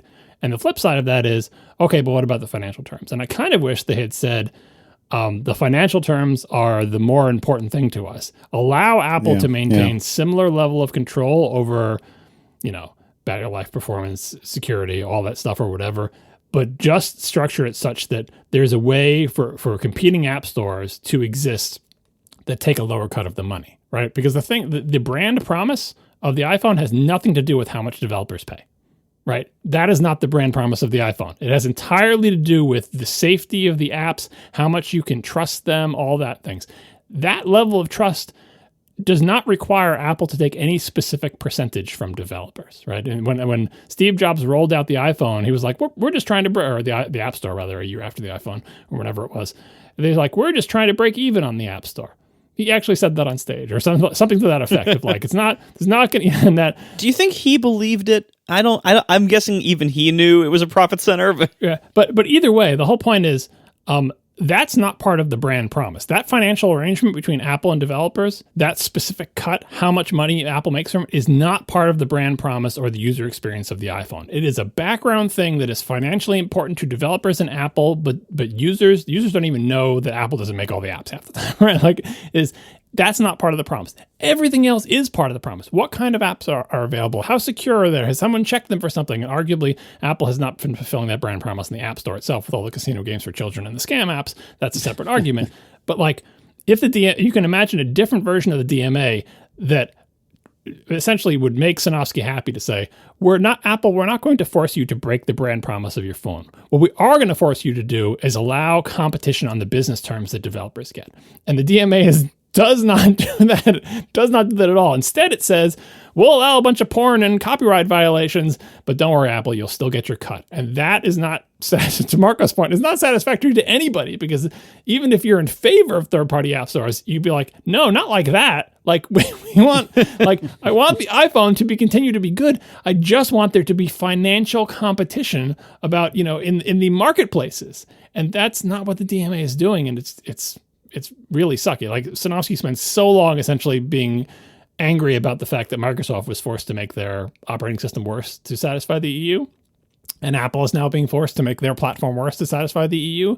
But it's all because of this fight over Apple, Apple and the EU saying, it's so important to us that we continue to make money off the App Store. And it's like, it's not. You make money off the phones. Apple could break even, could actually literally break even on the App Store and still be making tons of money on the iPhone. It is a profitable platform without any App Store income whatsoever, but they will not give that up. Yep. I don't know. I don't have too much to add. I don't want to be. I feel like the spirit to a degree of what the EU is trying to do, and make it better for their citizens. Like, I think that they come to it from a decent place, but just like you said, John, I think the execution from the EU has been subpar or naive, maybe, that they're barking up the wrong trees. I couldn't agree more with what you said about, let's change the business agreements, let's leave the platform alone. And I don't know a lot of people, maybe I'm living in a bubble, but I don't know a lot of people that are like, man, all I want in the world is to be able to use Blink on my iPhone. Like, that's not a problem I feel like a lot of people have. And I don't know. This seems like a whole much ado about nothing to me, and it's just unnecessary in so many ways. I kind of do like the browser engine stuff like that, and by the way, there's a point down lower that's I don't think part of the DMA thing, but it's like it's essentially a hedge to appease some other companies of them allowing like streaming games. Like previously, Apple had said, "Hey, you can't put an app on the App Store that when you launch it, it has a bunch of streaming games that you like sell or give access to or whatever." Right? And Apple's changing the rules around that for worldwide, not just the EU. That now you can have a single app And inside of that can be a whole library of streaming games, because before Apple said that's too much like an app store, we wouldn't allow that. But now they're doing it specifically for streaming apps, mostly to satisfy Microsoft and other companies that they want on their side during all of this. Stuff like that, stuff like allowing browser engines and allowing streaming games and other stuff. Like, there are things that Apple could give on that I don't think will hurt Apple, and they're just they drag their feet on it so much, right? The browser engine thing, especially what they've done with BrowserKit, technically impressive, because you may not be aware, but like, to allow a different browser engine, Safari on iOS does things so that iOS apps are not allowed to do.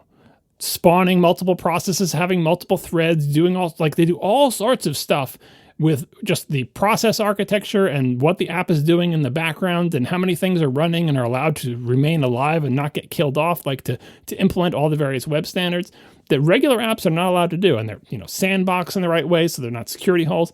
Whatever it's called, browser engine kit, or whatever the thing is that allows third-party engines, is a complicated framework that allows third parties to implement a web rendering engine, quote unquote, the right way, the way Apple does it, the safe way. I think that's great. I think that's a thing they could have done at any time. They just never had any motivation to do it until they were essentially forced to do it. But things like that, I give a thumbs up. That doesn't break the brand promise. That preserves the brand promise, because Apple's saying, we've found a way to safely have browser engines on iOS. And you can do it too. In fact, Blink is based on WebKit anyway, so it's not that different, right? Stuff like that, I give a thumbs up. The streaming game thing, it's like, Apple, just, it's no skin off your back if they do that. It's like, let it happen. Take your cut of it. Like, that's again, not breaking the brand promise. I don't think people are going to be confused. Like, what is this? A game store inside a game? Like, people will figure it out. It's like Roblox is allowed to do it because they have, quote unquote, experiences, not games. Like, no one is fooled. Everyone can figure it out. Stuff like that should have been happening forever. And it getting tied up in all of this is basically like, I don't know. It's a happy accident. It's a nice that they're being forced to do it, but almost everything else having to do with this is unrelated to that, and is like essentially asking, to Sinofsky's point, Apple to break their brand promise by making the iPhone a more dangerous and worse platform, in the hopes of providing a more competitive marketplace. But don't worry, Apple's going to make sure that doesn't happen. It's a lot. We should also mention that the official release, like the very broad, I think it was like on the Apple homepage or whatever release about this, was the crankiest piece of PR or news release from a company that I have seen in a long time. Yeah, Intendagate was probably crankier. That's true, but this was close, man. This was angry, and I thought they did a pretty good job. People. I mean, it could have been worse. Like, because I think what they were saying was true. They're like, look, we're being forced to do this. We're doing it in the best way we can, and all of their language was like, here's how we're doing it to minimize the damage to our brand promise. I know I keep saying brand promise. It's a marketing term. Essentially saying the iPhone, it's a place where it's safe to install apps, and the apps probably aren't scams. Again, see all the asterisks about how Apple does that in the App Store. Like, and there's one place to get everything, and everything's simple, and it all goes through Apple, and you get refunds from Apple. Like, that is the brand promise of the iPhone, and the EU is saying you must now break that promise. And Apple's like, here's how we're minimizing the damage. We've decided to do it this way because this is the best possible way we figured out to do this while still being compliant. Everything they say is like, this is bad, but we're trying to make it as less bad as we possibly can. And that's why it sounds cranky, because they don't sound happy about any of this. They're not bragging about any of it. The only thing they're bragging about is, we think this is the least bad option. And just paragraph after paragraph of like, and here's how we're trying to mitigate this damage. And again, they never actually address the actual point, which is like, hey, how about allowing competition along the axis of business terms? Like, no, that's not a thing. Rest assured, we're not doing that. But within these other realms, here's how we're minimizing the damage. We are sponsored this week by Green Chef, a CCOF certified meal kit company. Green Chef makes eating well easy with plans to fit every lifestyle. Whether you're keto, paleo, vegan, vegetarian, gluten-free, or just looking to eat more balanced meals, Green Chef offers a range of recipes to suit your preferences. They now have these new gut and brain health meal options, developed in partnership with registered dietitians that improve digestion, reduce bloat, as well as boost energy and immunity. This is one of the many of huge varieties available at Green Chef. You can easily customize your meals to suit your lifestyle with preferences like keto, plant-based, Mediterranean, calorie smart, quick and easy, protein-packed, gluten-free, and so many more. And you can even mix and match meals and flavors from different dietary preferences. You want to have like some keto stuff, some Mediterranean stuff. You can do whatever you want with all these combinations. It is great. Green Chef really promotes clean, healthy habits the easy way with nutritious recipes from the #1 meal kit for clean eating. Nourish your body with chef-crafted, nutritionist-approved recipes packed with clean ingredients that support your healthy lifestyle and taste great too. All of this is also super convenient for you. They deliver everything you need to make convenient, wholesome, and delicious meals directly to your doorstep. So you can really take that time back in the kitchen with dinner in just 30 minutes, lunch in just 10 minutes. I strongly encourage you to try Green Chef. It's pretty great. Go to greenchef.com/ATP and use code ATP to get 60% off plus 20% off your next 2 months after that. So once again, that is go to greenchef.com/ATP. Use code ATP to get 60% off plus 20% off your next 2 months. Thank you so much to Green Chef, the #1 meal kit for eating well, for sponsoring our show. Darren Kelkoff writes, with AirPods Pro or Amateur, which very well done, as John still prefers, do you guys wear them in both, always wear them in both ears, or do you ever do a single ear? If you go single ear, is it always the same side, or do you alternate? I suppose that for some folks, charge level could play a role here, but I find myself to never be low on AirPod charge. It's probably because the super sad noise they play when they do get low has conditioned me to never let it happen. I was actually talking to a friend of mine, Sam, about this recently, and Sam has kids who are a bit older than mine, actually roughly your kids' age, John, just a little bit younger than yours, I believe. And he was saying that both of his kids, they pretty much always have one AirPod in. May or may not be playing anything, but it's almost like a aesthetic choice at this point, which I found very fascinating. But to actually answer the question, for me, I will use 2 AirPods when I am either by myself or doing something where I'm not expected to be talked to, nobody's going to be talking to me, like maybe I'm exercising or something like that. But if there's ever a situation where I think someone might be talking to me, even though the transparency mode does work pretty well, I typically will go one AirPod only, and I alternate which side depending on, is the TV that the kids are watching on my left-hand side, then I'll put the left one in.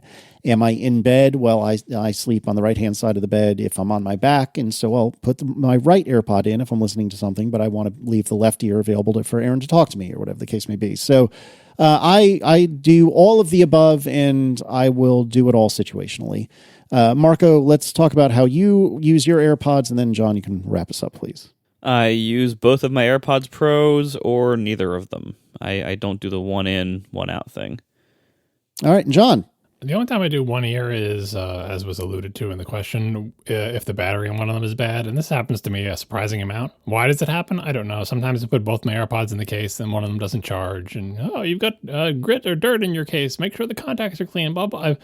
I've tried so many things. It's just sometimes I take my AirPods out. One of them is 100% and one of them goes doo-doo-doo-doo-doo. The super sad sound they play when they don't have battery. And when that happens to me, I put the sad one back in the case where for some reason it charges in the exact same case. Now it's charging. And I use the one until the other one is charged up a little bit. And when I do it, you don't have a choice. If the battery is low on one, that's the one I have to put back in the charging case. But if I did have a choice, I would put the right one in. But I'm on both of them in most of the time. Fair enough. Aaron Thomas writes, are there any types of apps that you would have considered creating if not for an oversaturation in the App Store market? For example, camera app with manual controls, to-do checklists, journals, etc. Sub-question, if you were to develop a game, what type of game would you make? For me, I have thought about doing a to-do app and or shopping app. Both of these, I feel like, even though I found options for both that I like, there are things that I would have maybe done differently. But the things that I found that I like, AnyList for shopping apps and DUE for to-do lists, those are close enough to what I want that it's not like compelling me to do something different. And even if I wanted to do something different, it's such a saturated market that I don't think I would touch it. Since we started with Marco first, let's go John first. Wait, Casey, you don't have a game idea? Oh, no. I don't know, like maybe, I don't want to spoil it for people who haven't heard it, but there's a members only special episode where I talk about an app I was considering making. And one of the reasons I have not made that app is due to oversaturation in the App Store market. I think a lot of the ideas I have for apps are rejected, not because of oversaturation in the market, but just because what I said before, either fear that it wouldn't be accepted or sure knowledge that it would not be accepted. That I think is my personal biggest deterrent, especially since one of my passions is system extension type applications on the Mac. And I don't sell enough copies of anything to sell outside the App Store, just to deal with like the hassle of accepting payments on my own or whatever. So I'm kind of stuck in the Mac App Store for any of my small apps, right? And the Mac App Store disallows private API usage, for example, and tons of useful kinds of applications that exist already, and sometimes they're in saturated markets, the door is closed to me because if I wanted to make them, I'd either have to make them free or I would have to sell them outside the Mac App Store, which is a fixed cost hurdle that I must overcome to get a system up that does that, and I don't think I would ever sell enough copies to make it worthwhile. And as for developing a game, I know enough about game development to know that I should never do it. Because game development is a lot harder than you think it is. If you're a programmer, you think game development is writing a cool game engine, when game development is actually like writing an essay. It's the creative content of the game that takes all the time, talent, energy, money. That's why AAA video games cost hundreds of millions of dollars. That money is not spent on the people who are writing the game engine. 20 people are writing the game engine, or maybe 100 people, but 1,000 people are making content for the game. And that's what makes the game good. The content. What happens in the game? How does the gameplay work? Where are the different levels? Like, that stuff takes so much longer than you think it does. And it is so much harder than you think it is. Like, great, and now I have an engine. All I got to do is make some levels and I'll be done with my game. You haven't even started making your game. I'll just make some levels. Really? Will you? Making some levels. If it was that easy, everybody would be a millionaire game developer. That is the hard part, not the programming part of it, and which is sad news for lots of developers who want to make a game and they think, as long as I get a cool game engine, I'll be ready to go. You are not. You are not ready to go. You're not ready to go any more than if you say, I'm going to manufacture a film camera, and you manufacture the world's greatest film camera. You're like, now I'm ready for my Oscar. It's like, no, you have to make your movie. Like, I'll just shoot some stuff and then I'll have a movie. That's the hard part. Making the movie is the hard part. Making the camera is not the hard part. Making the movie is. Lots of people have really good cameras. Not a lot of people win an Oscar for their movies. So, no, I have not considered making a game because I know I am not up to it. But Marco has. I'm not quite as negative on the idea of making a game as John is. Maybe you're better at it than I am. I just know it's a skill that I don't have. I mean, I guess technically I've already shipped a game in the Overcast Watch app, but it's not much of one. I think I wouldn't shy away from making a game because I don't think I could do it. I would shy away from a game because I wouldn't think it would be very fun. One of the biggest challenges of game development, from the very little bit of it that I understand, is that you actually end up putting a decent amount of work into a game before you really know whether it's even fun or not. And if it's not very fun, it's kind of hard to recover from that. And I don't like developing that way, where there's so much up front before you even know, is this concept even a good idea or not? But the bigger problem why I wouldn't make a game, I have a couple of ideas here and there that I've had over the years. I've never been super motivated to make them, in part because I'm not that much of a gamer. And so I'd be the worst person to try to make a game. Like, believe me, we know this from the world of podcasts, because there are so many people who have tried to bring into the world of podcasts over the years who don't really like podcasts that much. But they like smelled money or opportunity and like, oh, I hear podcasts are big. Let's bring into that market. And we see the result of that. It's people who make crappy podcasts and crappy podcast apps. Like, it's people who are in it for the wrong reasons. If I made a game, I think I would be in it for wrong reasons also, because I'm not that much of a gamer. And so no, but if you made a game, you'd be making a game that you had an interest in. Like, that's the good thing about games. Like, if you want to minimize all the things that I said, let's say, for example, you want to bypass a lot of that. make a solitaire game. And I know it's an oversaturated market, but you don't have to come up with the game. Solitaire already exists. You don't have to make levels. You don't have to make content. You just have to make the engine that runs solitaire and maybe do one or two vaguely innovative things, and you've made a solitaire game. And maybe you have an itch because you're like, I've tried all the solitaire games, but they never do this one thing that I'm interested in. And so you make a solitaire game. Like, there are ways to make a game without having to spend years making content or even have to make any kind of levels or anything like that. And if that's your passion, you know, like you have some idea for a game, you're like, oh, I'm not much of a gamer. But clearly there are some things that you think this would be fun to do. And I haven't seen anything else out there like that. You could make that. And if it is a game idea that either is based on something that already exists, like solitaire, or is simple enough that you don't have to be an excellent level designer and make enough content to satisfy users or whatever, it is possible to, as just a plain programmer who's not a game designer, to come up with an idea that sort of hits that sweet spot. And I think you would be interested in it, even though you're not a gamer, because you would have had, like, you had this idea for a game, right? And I think you could be successful in that. It's just, you really have to be careful with what you pick. Yeah, that's a good point. But plus, I thought you were going to say Total Annihilation or whatever it is. I mean, I don't have the skill to make anything like that. That is probably a game you should not try to make because that does have a lot of content. Yeah, a lot of content, and that's a whole RTS. Like, that's, first of all, the RTS genre appears not to exist anymore, which is very sad to me. Oh, I'm sure it exists. Everything is out there in some sub community. No, didn't they all become Dotas or whatever those things are? It became all. They basically turned into RPGs, which it's a totally fine game genre, but it's not one that I'm interested in at all. Whereas RTSs were wonderful. Anyway, the other half of the question of, like, are there any other types of apps I've considered creating if not for an oversaturation in the market? I don't really have any massively strong ideas of things I want to create at the moment that are not just Overcast. But one idea that I've been percolating in my head is basically a music listening app specifically optimized for jam band concerts. I was going to say it's a fish app. Yeah, basically. Yep. And the problem is I have lots of ideas on how I could do this well in a way that would please me. And the problem is the market for it would just be so small. Like, because there already are lots of alternative music players on iOS. So, like, that market is there. And that would be pretty crowded to try to break into.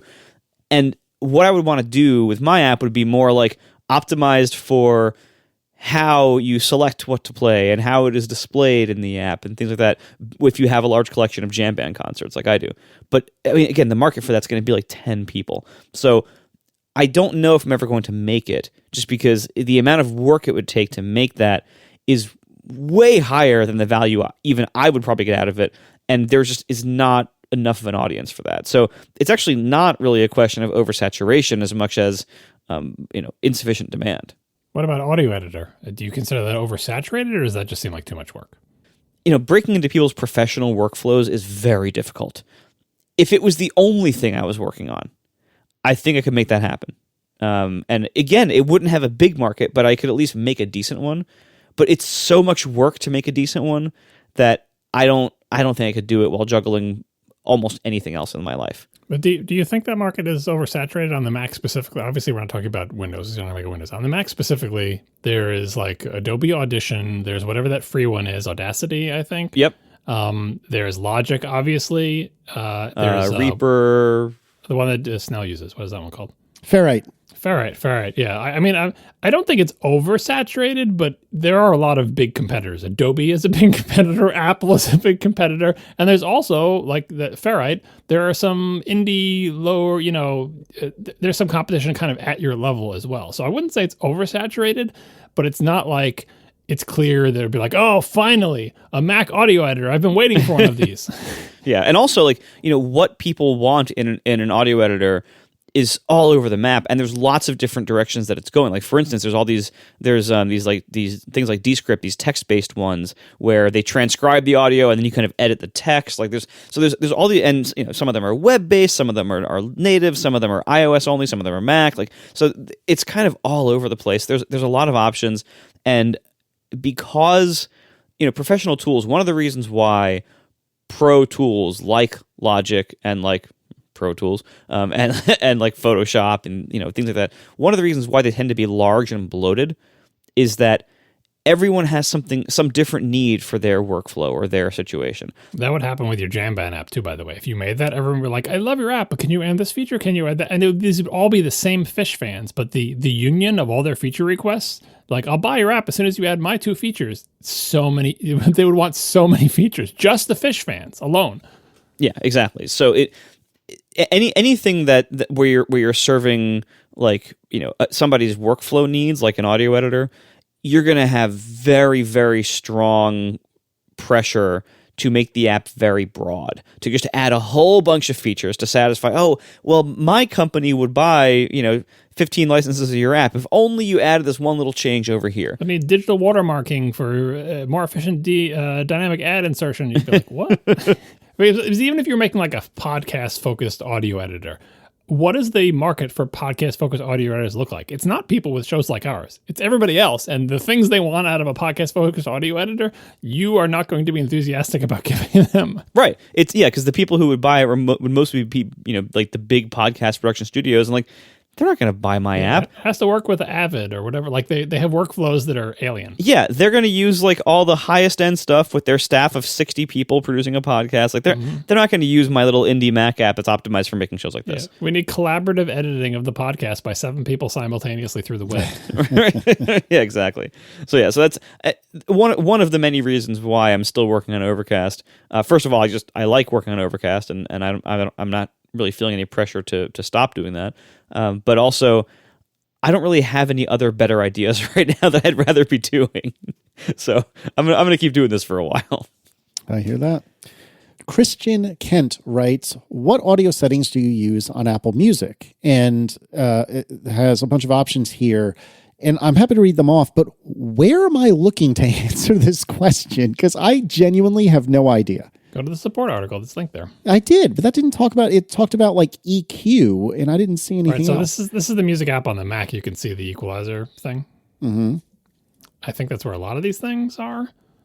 I don't think so. This is like spatialized stereo. This is all iOS stuff, I thought. Yeah, I thought this was all iOS stuff. But so anyway, so Christian writes spatialized stereo, off or fixed or head tracked, sound enhancer, off or 50% or high 100%, sound equalizer, off or a preset or a personal one, Dolby Atmos, automatic or always on or off, high quality 256 or ALAC 2448 or ALAC 24192, lossless via headphone cable or AirPod Pro /Max Wireless. So I mean, to the ones that I can answer because I know the answer, I do not spatialize stereo. I do use Dolby Atmos when possible. I don't even know where to look for the sound enhancer and equalizer. And I think I cranked up the Apple Music streaming quality and Spotify streaming quality to whatever the max was. And I typically use AirPod Pros. So those are my answers. I don't think that's going to be satisfying for Christian, but I don't know where to look for these.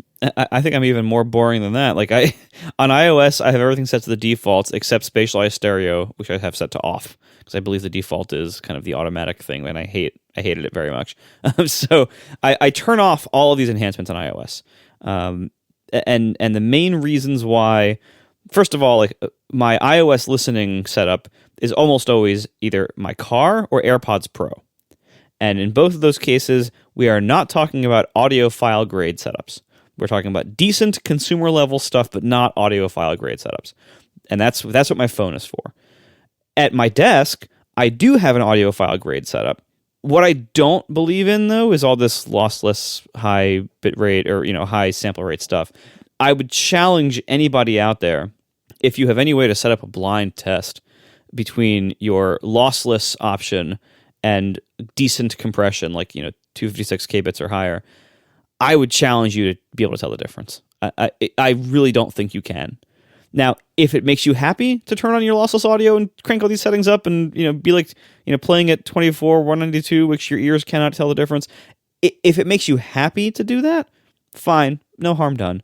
But you won't hear the difference between that and regular bitrate, high quality compressed stuff. You won't hear that difference. So I don't turn that kind of stuff on. I think what matters a lot in your sound quality is the mix of what you are listening to, which you have very little control over because it typically comes from the record companies. So, the mix matters a lot, the recording matters a lot, and the transducers, the headphones or speakers that you're listening on, matter a lot. And everything else matters very, very little or not at all.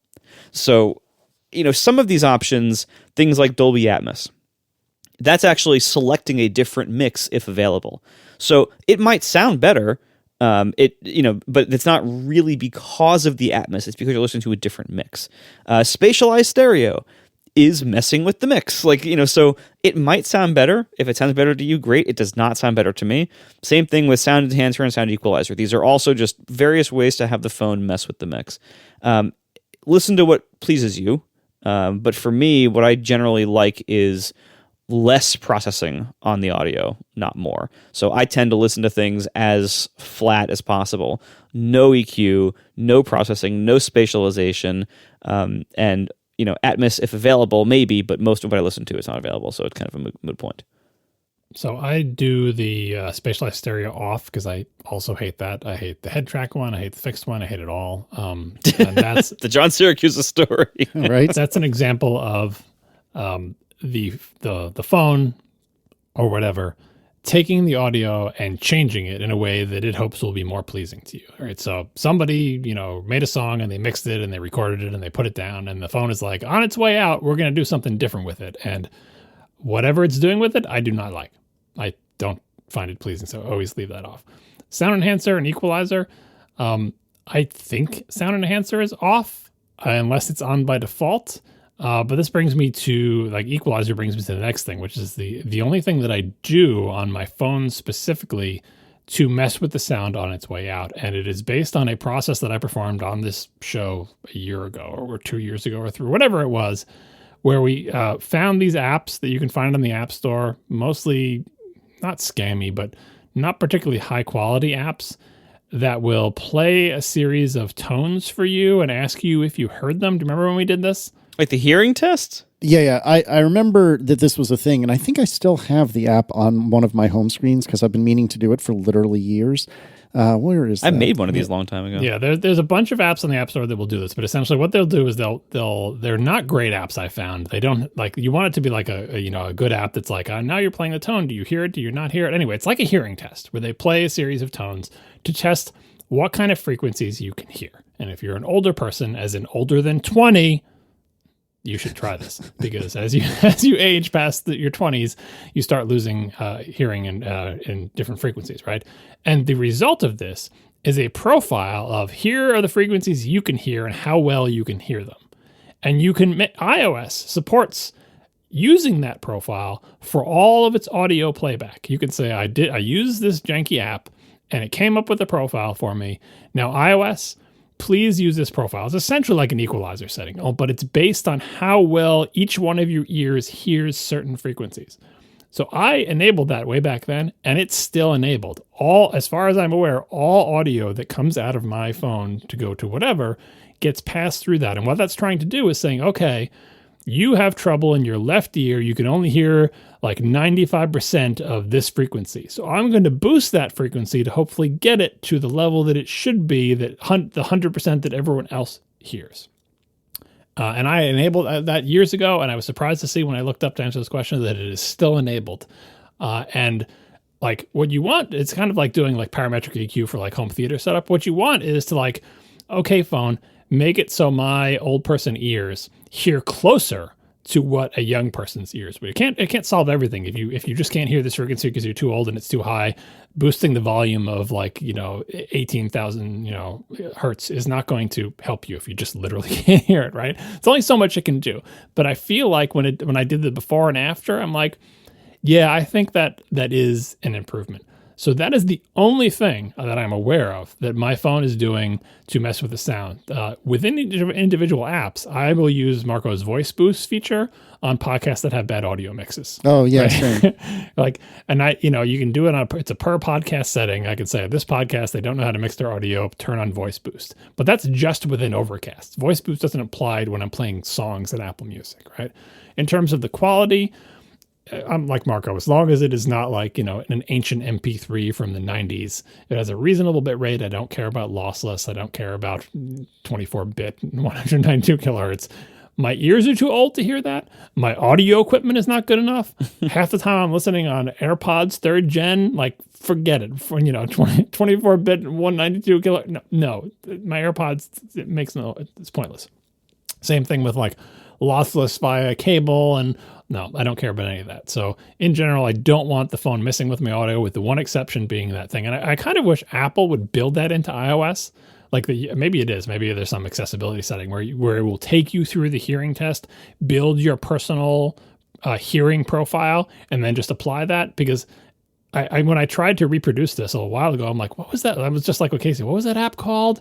And I can never remember the names. And you search on the App Store. Mimi Hearing Test is the one that we had suggested years ago that I think a listener suggested to us. Yeah, I downloaded a bunch of them. I'm like, was this the app that I used? They're all not that great. Like, sometimes they're even hard to use. Like, you have to be in a really quiet place, and you have to use whatever headphones you're going to be using. You're like, am I not hearing this because my AirPods are too bad? Should I use better headphones, or should I use the headphones I'm going to be listening on? It is a fraught process that I think I did an okay job of many years ago. So I'm keeping the profile enabled, but I really wish I had more actionable advice for all of the people who are, again, older than in their 20s listening to this, who may be wondering what frequencies they can no longer hear as well. And they want to build themselves a profile. And my answer is that Apple should add that in iOS 18 to be something that everybody can do through an interface that's nice. No argument here. Thank you to our sponsors this week, Green Chef and AdBlock Pro. And thank you to our members who support us directly. You can join us at atp.fm/join. And we will talk to you next week. Now the show is over. They didn't even mean to begin. 'Cause it was accidental. Oh, it was accidental. John didn't do any research. Marco and Casey wouldn't let him. 'Cause it was accidental. Oh, it was accidental. And you can find the show notes at atp.fm. And if you're into Twitter, you can follow them at CASEYLISS,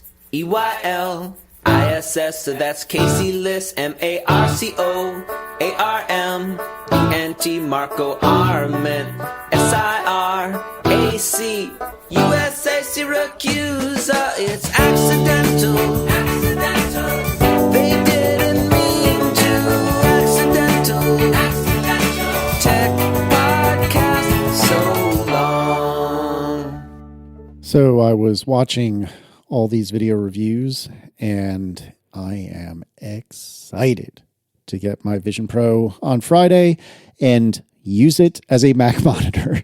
Can you tell me about that? Can you tell me, I saw some of the reviews that were like, oh, and you get a Mac monitor, and they rattled off the resolution. I'm like, wait a second, is that resolution? Do you know the virtual Mac screen? What is the resolution in both points and pixels?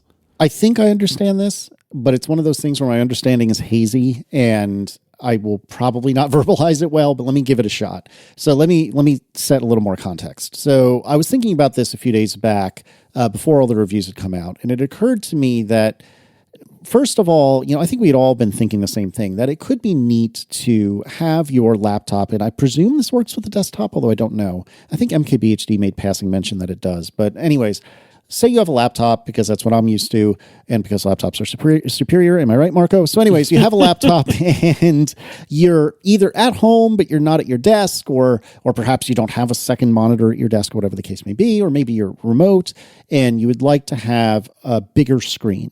Well, what you can do is you can, using the Vision Pro, if you're all on the same iCloud ID and whatnot, you can literally just look at your laptop screen. And above your laptop screen in the virtual world, there'll be a connect button.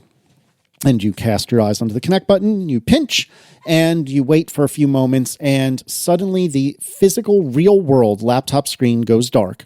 And then there is, I think it's powered by the same VNC++, if you will, that was new, and I think the most recent release of macOS. But anyways, one way or another, a virtual screen appears within the Vision Pro world, and we'll talk about resolution and stuff in a second, but you can use your Mac, with the Mac's keyboard, the Mac's mouse, on this virtual screen in your Vision Pro world. And then presumably you can put the native Slack and the native messages and the native Safari and the native this and that in an array all around your Mac screen. And additionally, you can make that Mac screen 50 feet tall if you want. And all of that is possible because you're living in this virtual space. And I wrote a blog post about this a few days back. And what occurred to me, which was, I think, the more interesting thing that obviously people at Apple seem to have thought about, but I hadn't thought about, is, okay, that's all well and good, but I've understood that typing on the Vision Pro is challenging. And so it occurred to me, it would be nice if I could use universal control, which is the same technology where you can control an iPad that's sitting next to your computer. If I could use universal control to say, cast my eyes at the Vision OS Slack. So I am not running Slack on my computer in this hypothetical. I'm running it within the Vision Pro, adjacent to my computer screen, but it's the native Vision OS Vision Pro Slack. Well, if I cast my eyes over there, can I clickety-clack and type on the physical Mac keyboard that is sitting in front of me and have it appear within Slack? And if I can, just chef's kiss, just perfect. That would be amazing. Yes, you can. You've seen the demos of it, right? Well, at the time I wrote the blog post, I hadn't. But now, and this is why I bring this up, is now we've seen the demos, and I don't recall any one video that did a particularly satisfying job of it, but most of them, at least in passing, said, oh, and you can slide your mouse over, which I actually... MKBHD's video did a good job of showing this. That's true. That's fair. And so anyway, you can slide your mouse over if you so desire, and then you get like an iPad style mouse. Yeah, this is something we were thinking about a while back. We're like, well, surely you can't have a mouse cursor just floating in the middle of nowhere, and you can't. Like, the mouse cursor is never going to appear like just randomly like floating in, but it will appear within the windows of either obviously your Mac where the mouse cursor lives, but also within the, I don't know what you call them, the windows of a native Vision OS app. That is the only place the cursor will appear. And when it's there, it looks like an iPad cursor with a little like translucent circle. Exactly. When you pull it out of there, it does not pop off and just be free floating. It always has to go to, okay, it's on your Mac screen, it's in your Vision OS thing or whatever. And that I thought was a good way to solve this, because you really do not want that cursor to be like, where is it? Is it up on the ceiling? Is it down on the floor? It's always going to be in one of the windows. Yeah. And so in this theoretical world, I could be at the line, again, leaving aside the, oh my God, this guy, can you believe this guy? Leaving that aside, and that's a really big asterisk. Yes. But I could hypothetically be at a library or a Wegmans or what have you, or on a plane, and I have my computer open, and I connect to the computer, and so now the computer screen goes black. Nobody can see what the computer's doing except me. And I have a 10-foot wide screen in front of me, littered all around it with different Vision OS windows, and I can control all of them via either my eyes, the keyboard, the mouse, or a combination there of the three of them. Now, John, coming all the way back to your question, well, what resolution is that? And what was interesting was I had heard in the keynote that it's a 4K screen. That's what Apple kept saying. And Apple's been consistent about that. But if you read, I'm pretty sure it was in Nilay's written review on The Verge, apparently what it is that the Mac is broadcasting, for lack of a better word, a 5K display. So the Mac thinks it's connected to a 5K display, but what's actually getting sent to the Vision Pro is a downsampled 4K version of that 5K display. And so when you say 4K, though, what is the resolution in pixels? That's what I'm getting at. Because I heard everyone banning around 2560 by 1440, which is the 1X version of 5K. Right, that's what I was getting at. Like 2560 by 1440 pixels is not 4K. 2560 by 1440 points is also not 4K. It's bigger than 4K. Yeah, that's 5K. So I'm like, okay, but the virtual screen, like what, essentially if you pull it real close to you, like fat bits, get it real close and like look at a single pixel in a single retina pixel in some app that lets you do that. Like how many retina pixels across is that thing? Because obviously you can make it bigger and smaller, but you're not adding pixels when you do that. You're just literally making all the pixels bigger. Well, and by the way, and I would argue that if you're doing pixel level work, the Vision Pro is the wrong tool for that job, because nothing about the Vision Pro is pixel perfect. It is the whole thing is like free floating, everything's fluid. Like, well, but the good thing about Vision Pro is you can literally shove it up to your face. So the pixels get really big, and then some, like it's like fat bits, but it's like literally putting your face close to the monitor. We don't want to do that because it's uncomfortable and you'll get nose grease on your monitor. But with Vision Pro, none of those things are a problem. So you can shove the screen right at your face rather than using Option scroll wheel in Photoshop to zoom in Photoshop. You can zoom in Vision OS by literally pulling that window closer to you until the individual pixels are the size of tennis balls, and then you could, if you wanted, look at them with your eyes, or more likely, you're just going to use your mouse or your trackpad. And now your targets with your mouse or your trackpad are 7 inches across for each pixel. By the way, do you not use the accessibility zoom thing where you hold on control and scroll on your Macs? Oh, no, I do. Oh, I do all the time. Like I enable that on all my Macs, and I use it constantly. Constantly. Right, but within graphics apps, like when I'm in Photoshop, this drives me nuts in Photoshop. Adobe, if you're out there listening, for those that don't know, if you're using Photoshop, one of the shortcuts they have is instead of control scroll wheel, which is what I have the accessibility thing bound to, which just takes the image that's on your screen and blows it up. Like it doesn't add any more pixels. It gets blurry, whatever. That's great, and everyone should enable that. It's an amazing feature as your eyes get older, right? But in Photoshop, if you hold down the Option key and hit your scroll wheel or swipe or whatever on your mouse, or 2-finger swipe on a trackpad, it will zoom within Photoshop, as in it will change the magnification of the pixel-based image that you're seeing. So instead of being 100%, it'll be 200%, 3%, right? So the images on your screen are getting, but you're just zooming in Photoshop. And I wish so badly that when I did that, it zooms centered on where my cursor is. But it doesn't. It just zooms based on how the essentially the crop of your current view is showing, like it's centered, because often there's a little section I want to zoom in on, and I'll put my cursor over it, and I'll hold down Option, and I'll swipe my scroll wheel, and that part that I want it to go will go flying off the edge of the crop area because it doesn't zoom where my cursor is. But anyway. All right, so reading from The Verge, there's a lot of very complicated display scaling going on behind the scenes here, but the easiest way to think about it is that you're basically getting a 27-inch Retina display like you'd find on an iMac or a Studio display. Well, an older iMac or a Studio display. Your Mac thinks it's connected to a 5K display with a resolution of 5120 by 2880, and it runs Mac OS at a 2-to-1 logical resolution of 2560 by 1440, just like a 5K display. You can pick other resolutions, but the device warns you that they'll be lower quality. That virtual display is then streamed as a 4K, here you go, John, 3560 by 2880 video to the Vision Pro, where you can just make it as big as you want. The upshot of all this is that 4K content runs at native 4K resolution. It has all the pixels to do it, just like on an iMac, but you have a grand total of 2560 by 1440, points to place windows in, regardless of how big you make the Mac display in space, and you're not seeing a pixel perfect 5K image. So that says to me, the Mac, again, is rendering everything at a pixel doubled 5K, but it's streaming, if you will, a video stream. I don't think that's literally how it works. Yeah, it's like the iPhone 6 Plus. Yes. I wonder if that's like an M2 limitation. I do wonder why they chose to do that.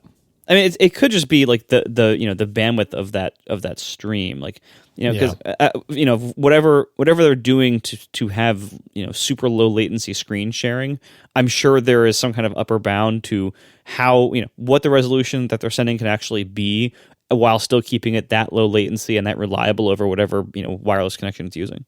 Yep. So I am super stoked for this. I genuinely think if I can get over myself, which is a humongous if I can get over myself, just today I went to Wegmans because I typically like to go somewhere on Wednesday mornings, as I think I've said before, to do my research for ATP and prep for it and whatnot. And I can do that just fine without having a silly thing strapped to my face, but it would be so much nicer if I had this silly thing strapped to my face. And so, yeah, I'm really excited to try this, and I hope I can build up the self-confidence to do this outside of the house, which I'm not sure if I can, but I'm so excited. If we don't mention this, people are going to send it to us, so I'm hoping I'm saving us here. There is an app that someone put up, I think it's on GitHub, that will essentially allow you to take windows from your Mac, individual windows, and make them appear as floating independent Vision OS windows in Vision OS. I forget what that app is, but we'll try to find it. I have it. It's called Ensemble. I have no idea the mechanism by which this works, but yes, I'm aware of this as being a thing. Yeah, and like we're getting to the point of like the resolution and how this app works versus how Apple's thing works. I think the limiting factor is going to end up being like, or what is your bandwidth and latency between Vision OS, which is not connected in any physical way to your Mac, like it's radios, right? We know that trying to drive a very large number of pixels with low latency without any quality loss requires a very fast bus. For years, having external Retina 5K display was difficult because none of the display buses that were available were up to the task. The one in the 5K iMac was split into two, right? Obviously, we have display stream compression, and you could do H.264 encoding or H.265 encoding to it, but then you have problems with latency and quality, and so that I feel like is the limiting factor here. Whatever Ensemble is doing, it's like, well, I just want it to be good enough. But already the Apple thing, which is only one Mac at a time and one screen on that one Mac at a time, even that is not the full resolution that is actually being rendered at, presumably for bandwidth and latency related reasons. Would it be cool if you could hook up your Mac with a wire to Vision Pro and essentially using Vision Pro as, the world's fanciest display for your Mac with less quality loss and more bandwidth to have more screens? Yes, that would definitely be cool. Maybe a future version will do that wirelessly. We'll see. But right now, I feel like that is one limitation to keep in mind. And to Marco's point, if you're doing something where it's really important for you to be able to see those Retina with hairlines, you're probably not going to be able to see them in Vision OS to start, because you're not even seeing the 5K resolution that the Mac is rendering at. You're seeing a squished down version of that. And then on top of that, whatever, compression algorithm or latency, I'm not entirely sure it is 100% quality all the time, at least dynamically. Maybe it stabilizes to 100% quality, but in motion, I don't know how they can produce a zero latency pixel perfect image of even a 4K screen wirelessly, but maybe I'm not doing the math right. But anyway, it's something considering. But I do think the ability to pull the virtual window close to your real nose, I guess, without getting nose grease on it, is a potential advantage for doing pixel precise work with an input method that is less precise than a mouse, or with a mouse. Because again, like to your point, Casey, you can use your Mac trackpad or mouse and your Mac keyboard as input devices in Vision OS apps. It'll look like an iPad cursor, but you do have that precision. Don't forget too, by the way, for all that display, compression of having the Mac render itself to the 5K, then having it compressed down to 4K, then having it apply some kind of lossy compression algorithm to actually make it enough data to work over the connection, then being displayed in Vision OS window on 4K displays where the Vision OS window you're looking at is not taking up the full display. Well, it is if you pull it close to your nose, and if you pull it real close to your nose, you're using more than 4K for an eighth of the display. Like that's no, but I'm saying the physical displays inside the Vision Pro are themselves only about 4K each. Oh, that's I know, but if the display is if you're only seeing a tiny corner of the display, you're using all 4K pixels in that one eyeball to show 1/16 of the virtual display. Yeah. Anyway, regardless, there are so many layers of compression and loss here, and interpolation and skewing potentially, and there are so many layers of processing going on with these pixels. That's why I'm saying this is not a pixel precise device. It is not designed for that in any way, because it's so many little tricks here and there of we're going to take this image here and blur it over here and composite it over here and render this over here and then project it onto your eyes with this thing through this lens and this angle. There's so much going on there. This is not a pixel perfect work device, and that's fine. There's lots of other things it'll be able to do, but that's not one of them. David Chaub is asking in the chat room, is it actually possible to pull the virtual Mac screen so close to you that you're only seeing a tiny portion of it? I assume so. I don't know. I've never tried it, and I didn't see anyone in any of the demo videos tried either. Because they always when they always demonstrate, look, you just grab the thing on the bottom of the window and you can move the window farther and closer. And what they end up doing is moving it from 4 feet to 5 feet to 3 feet to 4 feet, but they never go, I'm going to pull this thing up, so it's totally filling your field of view. It's got to be possible, because you can leave the window, the idea, Gruber's talking about this in his review, I think. If you arrange all your windows around you and you get up out of your seat and you walk to another room, the windows stay in the room where you were when you were sitting in the chair, until and unless you hit that button to recenter them around yourself. So when you get up from your desk and start walking forward, I assume you'll get closer and closer and closer to that one window that was in front of you or whatever, and eventually you'll walk right through it.